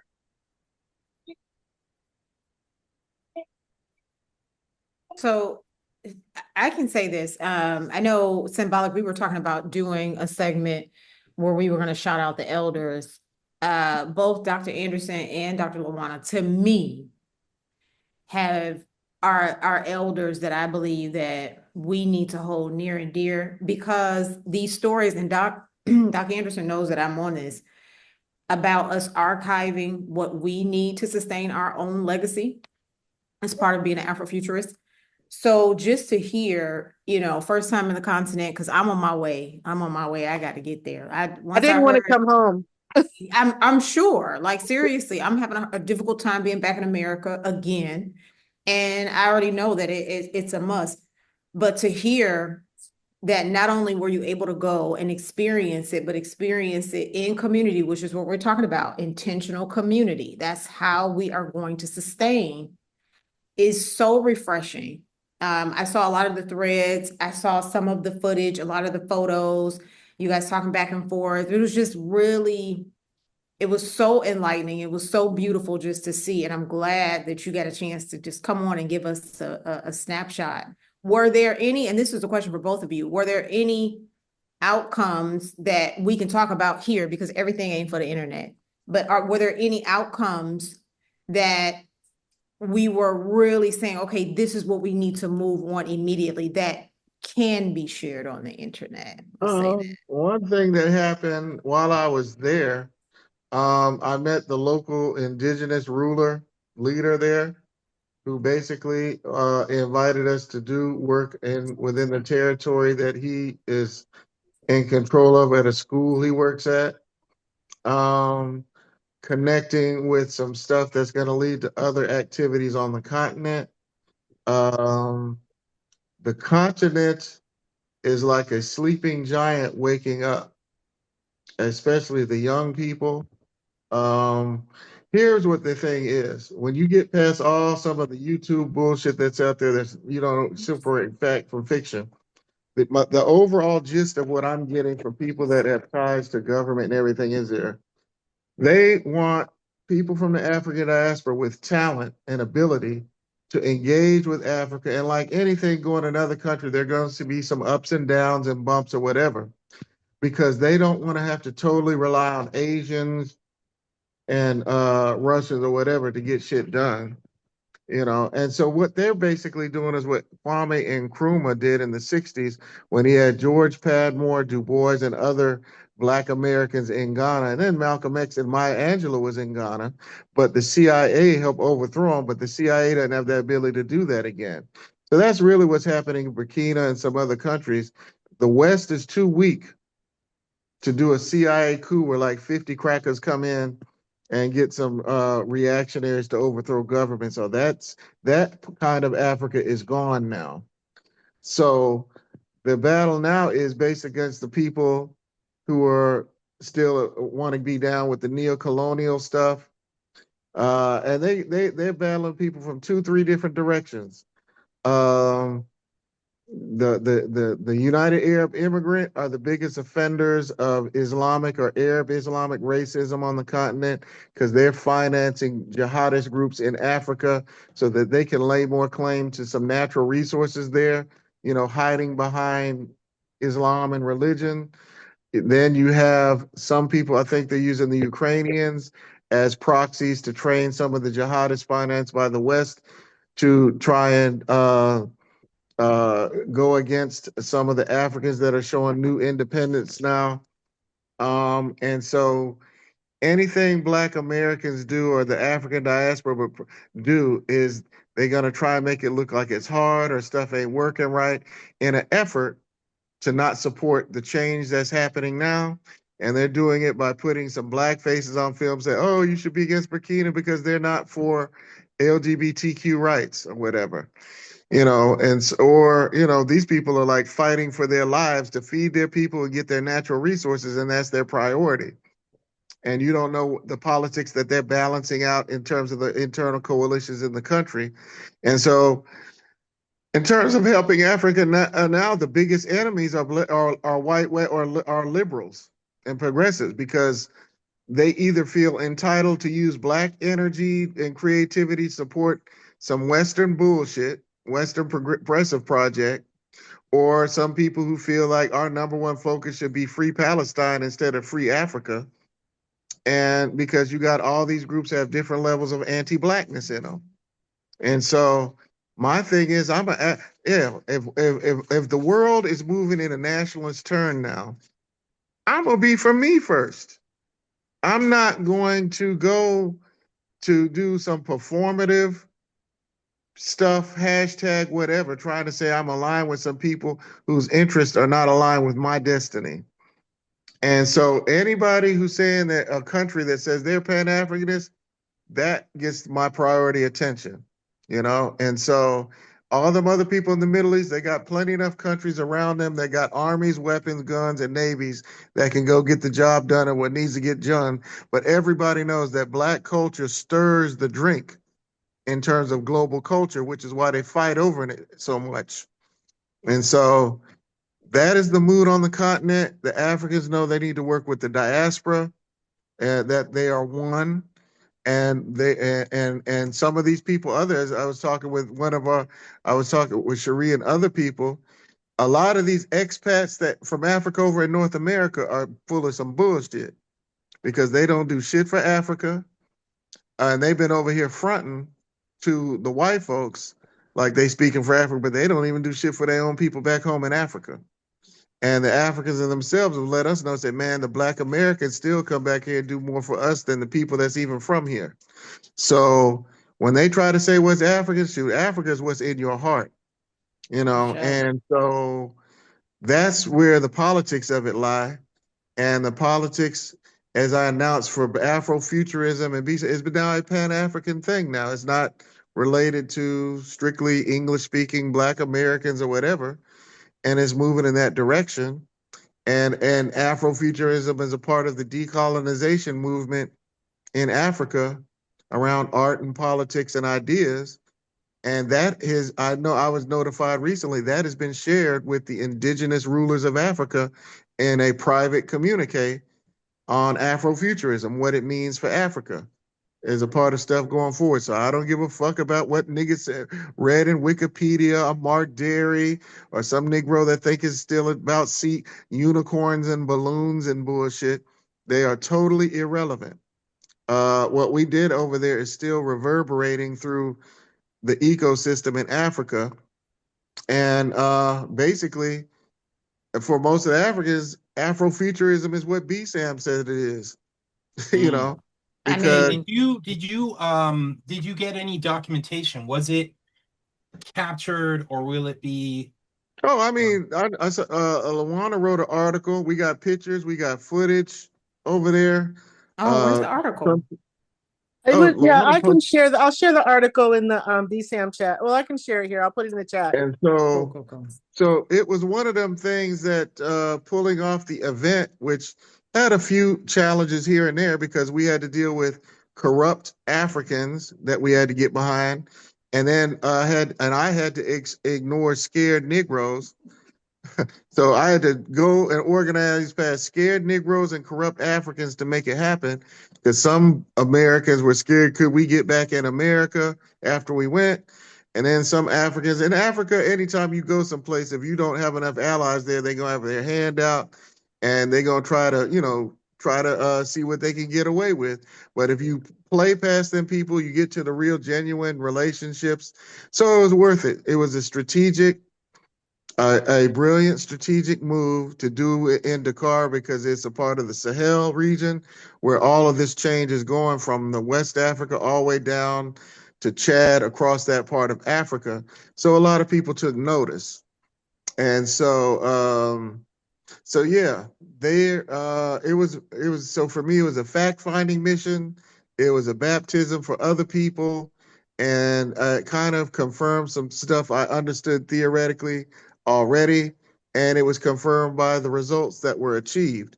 And so now it's moving on to some 2 and 3 other projects over the next 7-8 months that I think are going to bear more fruit. And I guess people will hear about it when it gets announced. And so yeah, it was a very successful trip. So for me, I got a chance to connect with some artists and to connect with people who are doing festivals in Dakar. And I'm looking at laying the foundation to possibly do an Afrofuturism lounge in Dakar in 2027, which would be the 10th season of Afrofuturism lounges. And I thought that would be kind of a cool way to commemorate that. Nothing's set in stone, but there's definitely been some foundational conversation. Beautiful. Awesome. I mean, I think is this not like the epitome of the perfect quote unquote wind down to building intentional communities? It's not for sale. It's not for sale. Like, this is what we do on Talk Show on Point, ladies and gentlemen. I'm so excited about everybody joining us tonight. I know we got to get to this music from JWyze. JWyze, I have to tell you, my oldest, who just turned 29 yesterday, his name is Jelani. So you have a beautiful name. Oh, and also for the guy that said his wife is a relative of John Henry Clark, my theme for the year, and I'm printing a shirt for Cherie Renee Thomas when she goes to Burkina, is going to be a BSAM Burkina shirt. And on the back is going to have a quote by John Henry Clark say, "We don't owe anybody nothing but an ass whooping." That's right. For sure. And we don't owe nobody nothing except an ass whooping. So all these people that feel entitled to our labor to support causes that are not ours, we don't owe them nothing. And we got to be comfortable with saying that. And so only Negroes that's going to care, the Negroes that are worried about not being invited to the cool kids table, will be worried about that. But no, man, we don't owe anybody nothing. Wait, they're trying to get me back into politics, Ronaldo. Man, and it ain't gonna happen. Now I'm like this. If black women are gonna get, because black people are walking. It's basically, as I stated at the meeting tonight, which I know some people could be considered heresy.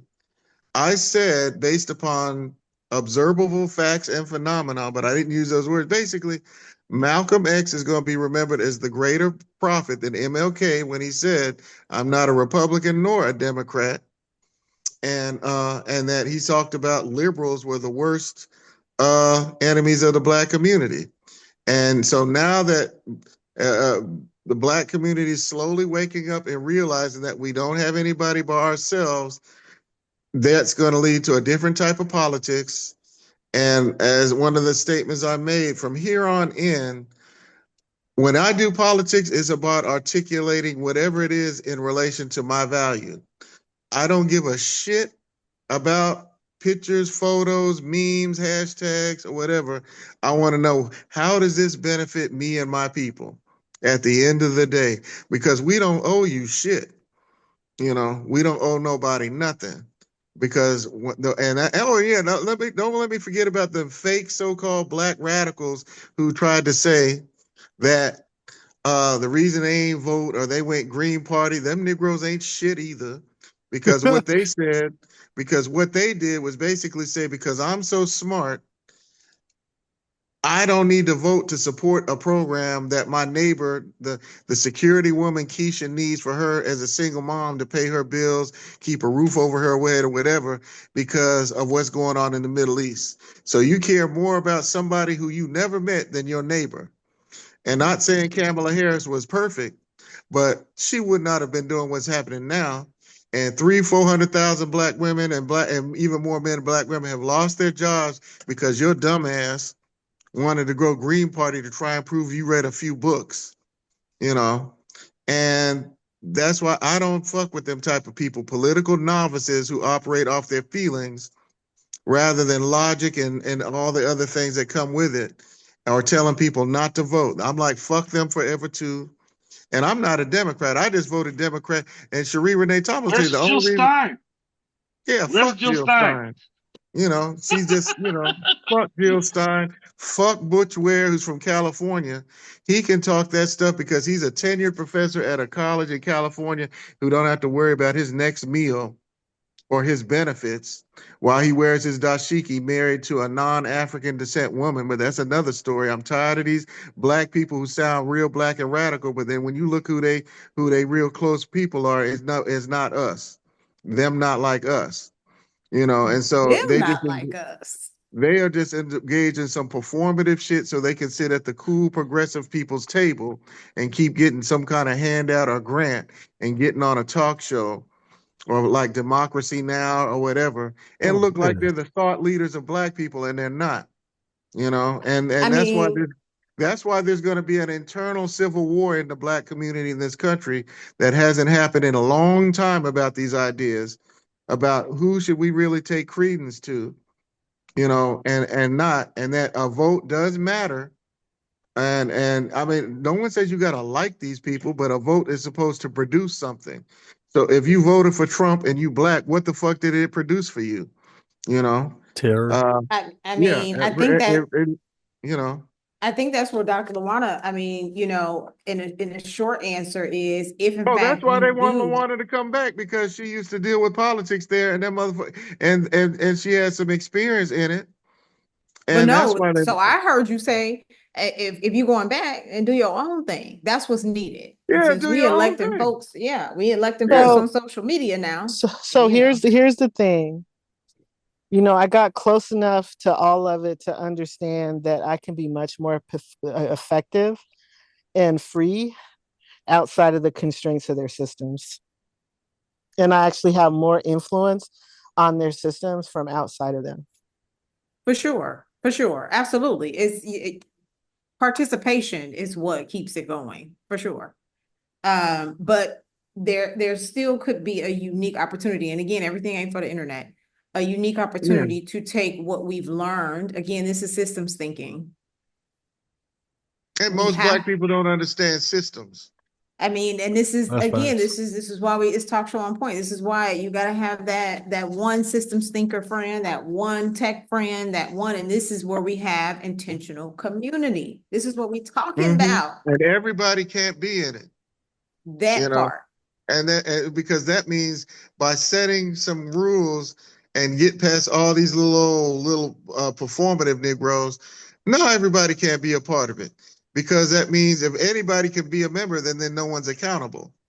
And so my thing, your actions, I tell people, I don't care what they say, I watch what they do. So and I'm not, you can, yeah. I was just gonna say, I'm not a Tyler Perry fan, so to speak, but when he talked about the boat, and when you got a boat that's going to take you to the other side, you don't try to put everybody in the boat because they'll sink it. You go and handle the business, and then you come back when you got a bigger boat and put people in it.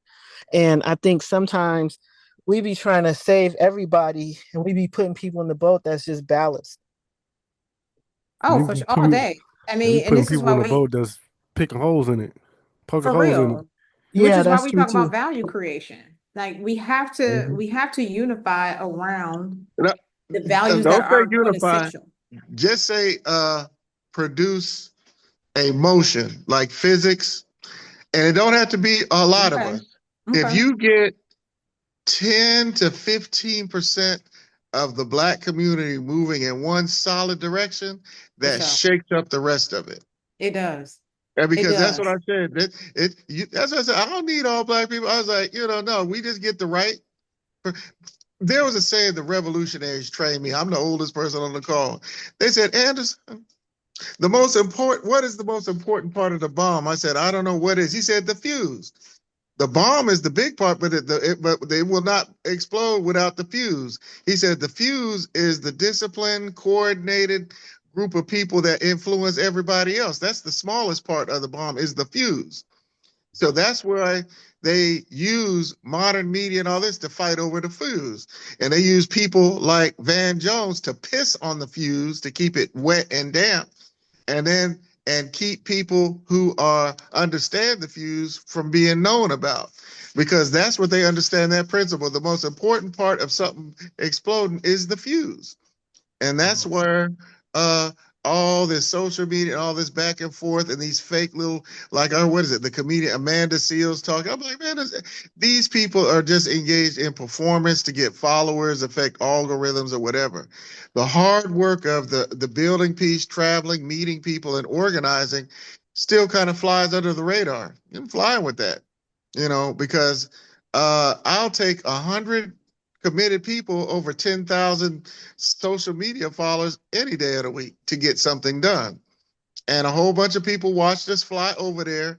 And I won't name the people who are some well-known scholars who were scared, who was talking about coming and then backed out because, their grandmama, aunt's cousin got sick, and whatever. And we did the thing and came back, did what we had to do. Because I know Because I know right now how, if they knew how weak global white supremacy was right now, they'd be in shock.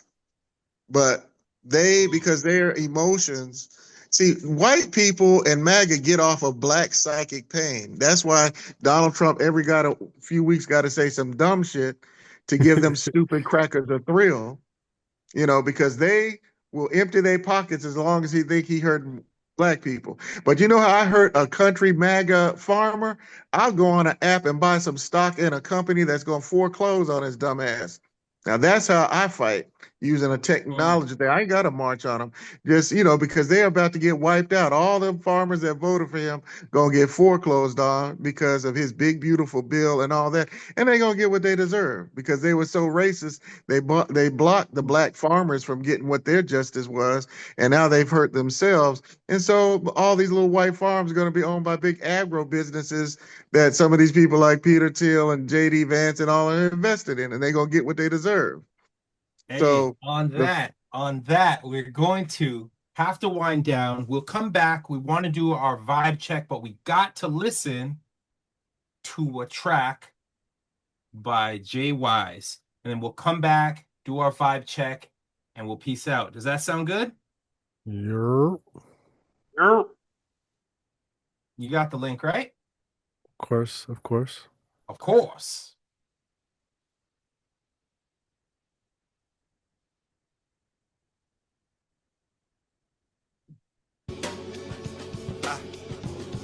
Come on.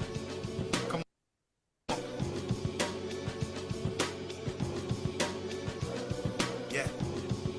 Is this the right version, JWyze? Okay. I'll tell you in a sec. I won't know till the verse starts. Nigga, if you wanted to know, I'm him. I'm that nigga if you wanted to know. I'm that nigga if you wanted to know. I'm him, y'all. Nigga, if you wanted to know. I'm that nigga if you wanted to know. I'm him. I'm that nigga if you wanted to know. I'm that nigga if you wanted to know. I'm him, y'all. Lying in the land of the savage. Yeah. I walk out an average. Yeah, that's not the right Can you verse. send us the right link? We want to see. This is JWyze and Eklypz throwing down. Oh, my bad. Didn't I send that link? Isn't it? I thought.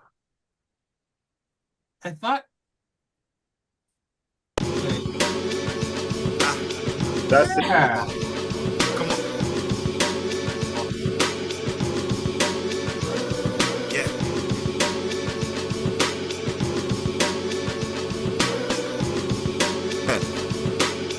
Okay. Yeah. Come on. I'm that if you wanted to know. I'm him. I'm that if you wanted to know. I'm that if you wanted to know. I'm him, y'all. If you wanted to know. I'm that if you wanted to know. I'm him. I'm that if you wanted to know. I'm that. I'm Imhotep when I step. My DNA the cure and the threat. Embodiment of pure intellect. With more in a sec. I swore I was sure interject. Ensure that the course is correct. The source is direct, and when forces connect, we Marie Angelique and go scorch them to death. Melanin, shining, descending, not repping them. Gliding, sidelining, no weapon them. Scribing the times of the reckoning. Why come with thundering? Why would you beckon him? Blood was the rider, my passage selected. When I write any passage, I'm leveling everything. I'm leveling everything. Don't ring up my medicine. Love what I'm peddling. Guidance to Solomon settling. Yo, my library settings is in Timbuktu. My sisters is Tubmans and Nanny Maroons. Brothers is Buckmans and Yuckaners too. I ride on the winds of monsoons. Consulting the wisdom of mountains and dunes. Ooh. I'm that if you wanted to know. I'm that if you wanted to know. I'm him. I'm that if you wanted to know. I'm that if you wanted to know. Yeah. I'm him, y'all. Black niggas if you wanted to know. I'm that niggas if you wanted to know. I'm him, y'all. Black niggas if you wanted to know. I'm that niggas if you wanted to know. Resonate, emphatic, this is strong talk. Expand infinite, my thoughts are non-stop. I'm him, like Selassie when the bomb drop. Flying these shift your grill like it was on Bach.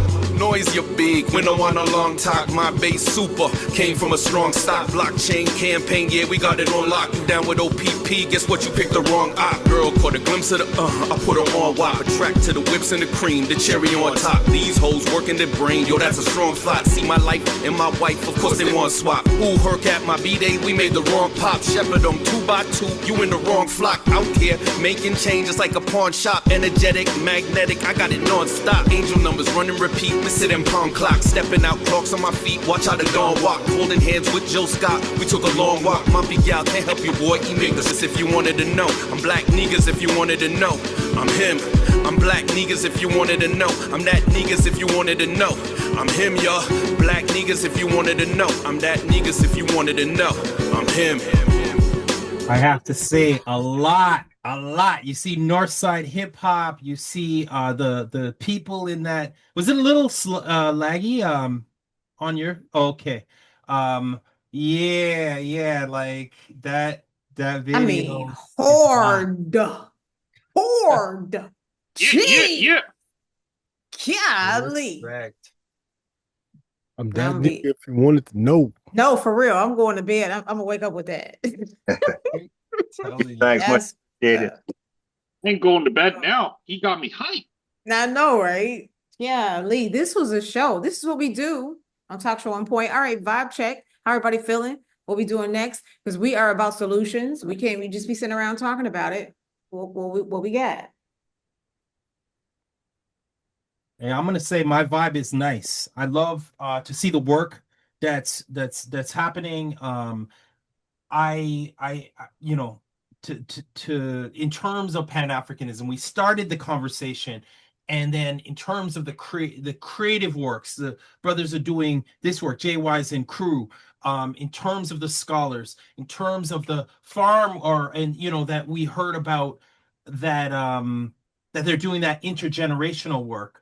And so, the first part of the show was a little bit, we had someone on the chat, a little bit anxious around thinking about the realness of the situation. But a part of the realness of the situation after this whole conversation is like, you know what, we got this. We got the energy and strength of the ancestors, the lineage and the strength that we've proven just by existing in the face of people trying to exploit us and destroy us, and then emulate us and then mute us. So I'm feeling good with all that said. Yeah, vibe check 1 2 1 2. My mic sounds nice. Yeah, same. We are building intentional community. Very grateful for BSAM. It's always been an intentional community, always been about, again, action. I sit around talking. Dr.Anderson he always brings the real, but being in space with those, again, who get it and who know that we have to build something. We have to build something remarkable, not in the vein of the Black excellence that is so often commercialized, but real and true to our genes. That is what the vibe is right now and what will concurrently be. It's the only way we are going to truly sustain our culture. It's the only way. So I'm my next piece. I'm working on something on Afrofuturism and Black Power, because they promote Black excellence, so we don't have to talk about power. Shoot, you can be excellent and still be a broke person. We need Black Power. Black, and we need to be unambiguous about it. And so people really got to study, well, what is power? How is power built? And what is its purpose once you get it? We need to vet people. I know this week, I've already, with the leaders of different countries, reps of BSAM, I've already circulated that information for them to go over. Let me see, we need Black power, and I feel good about it. And that's why I go back. I feel good about the moment now. Donald Trump and his cronies are making it easier to talk about some stuff we used to have to whisper about. So I'm good. Now I told somebody something is going to be coming. They're going to wish they still had Black Lives Matter to talk to, because they got some cats coming that don't give a fuck about what they talking about. In terms of they're going to be, oh, where are them people that wanted to hold hand? No, that's over with. That's gone. That's over with. We on to a different vibration, a different mission now. And And then I'm just keep our eyes peeled. Who going, they used to have the carrot or the stick, but they just offering sticks now and no carrots. And so, yeah, I feel good about the moment. I don't feel defeated. What we had here in Indianapolis, hell, they in there after our talk, hell, they had new people join and everything else going, whatever. So there's a grassroots movement of black people from here to Africa, whatever, that's moving now. They're not getting out here crying and whining on social media and whatever, and it's under the radar. And so in the midst of chaos, there's some new growth coming. So yeah, I feel good about stuff. Very nice. Very nice. Very well said as usual. Dr. LaWanda, would you care to grace us with your vibe check, please? So chaos is like one of my favorite things because it presents the greatest opportunity when you're trying to get people to think a different way or be open to doing something. One of the greatest ways to overcome inertia is to make people uncomfortable. And, I agree with Ronaldo when he talks about the carrot or the stick. There's no more carrots. So people are very uncomfortable. It's like that book, Who Moved My Cheese? So people are finally ready to do something. And yeah, I feel great about that. And I'm just, I'm keeping my eyes peeled for, like-minded individuals to work with. And, actually, we're in this full moon cycle that is really about, reevaluating your circle right now. So it's a great time to close doors and open new doors and just keep it pushing. That part. Let's see. We got JWyze, we got G, and then we have the man. We got IV. Well, symbolic. We gotta check in with you and do a vibe check. I just checked. Yeah. Yeah. Next. Who's next? I was about to say, symbolic gave his already. Oh, he did. He did was first. I'm still stuck on Dr. Anderson. Like, fuck y'all forever. Sorry.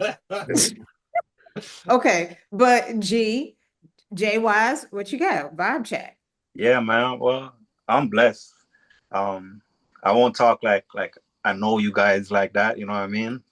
So, but I'll talk and say I really enjoyed listening, and everything that I heard was upful and positive and strong.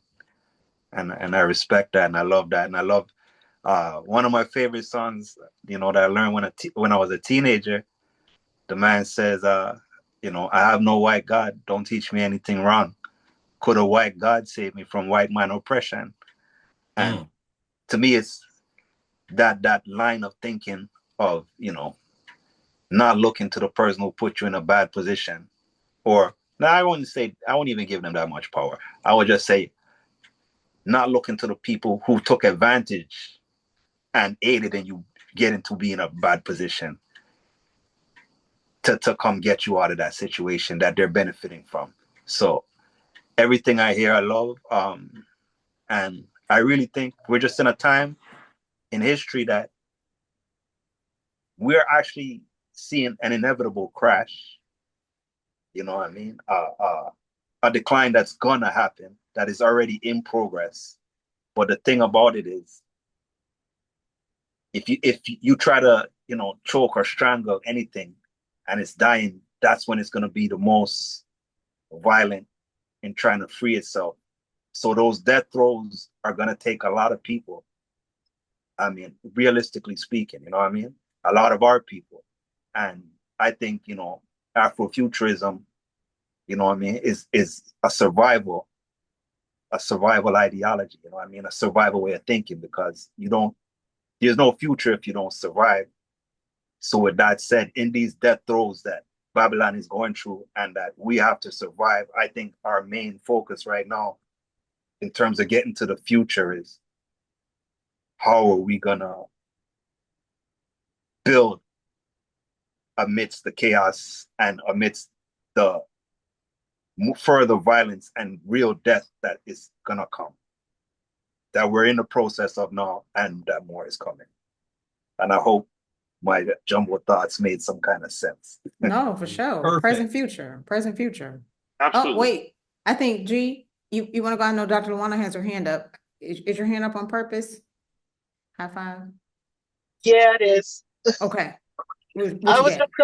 just the brother talking about survival. I mean, really, the bottom line here is this: if we as Black people can't at least agree on a desire for a positive future for Black people, then we have a really big problem.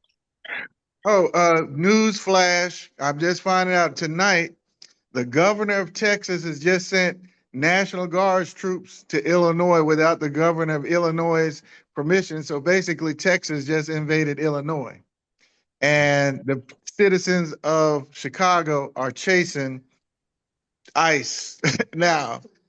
And so hour by hour, this thing is unraveling. So, They They gonna opened on trying to that. find out. That for real. Yeah. They in Chirac. For real. I mean, Chicago ain't no joke. Mm. But maybe they need to. I mean, what did JWyze just say? You keep choking me long enough, yeah, I'm fighting back. So mad love to our people there. G, what you got? Vibe check. My vibe is just this is my vibe. This community. That's what I'm saying. I'm invigorated and recharged. Let's get it. That's my vibe. There's nothing else that needs to be said.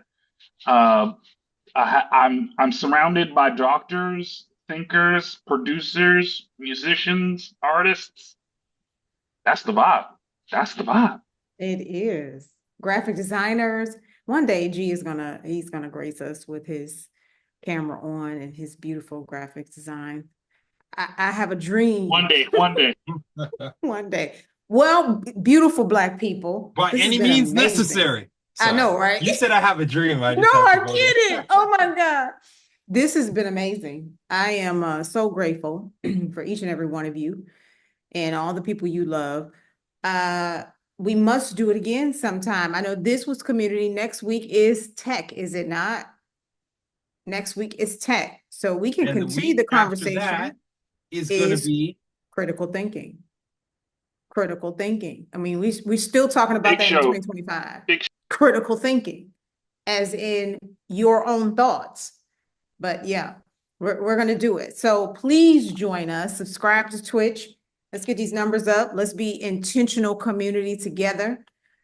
We take an action around here, but we are so grateful that everyone has joined us tonight. And peace.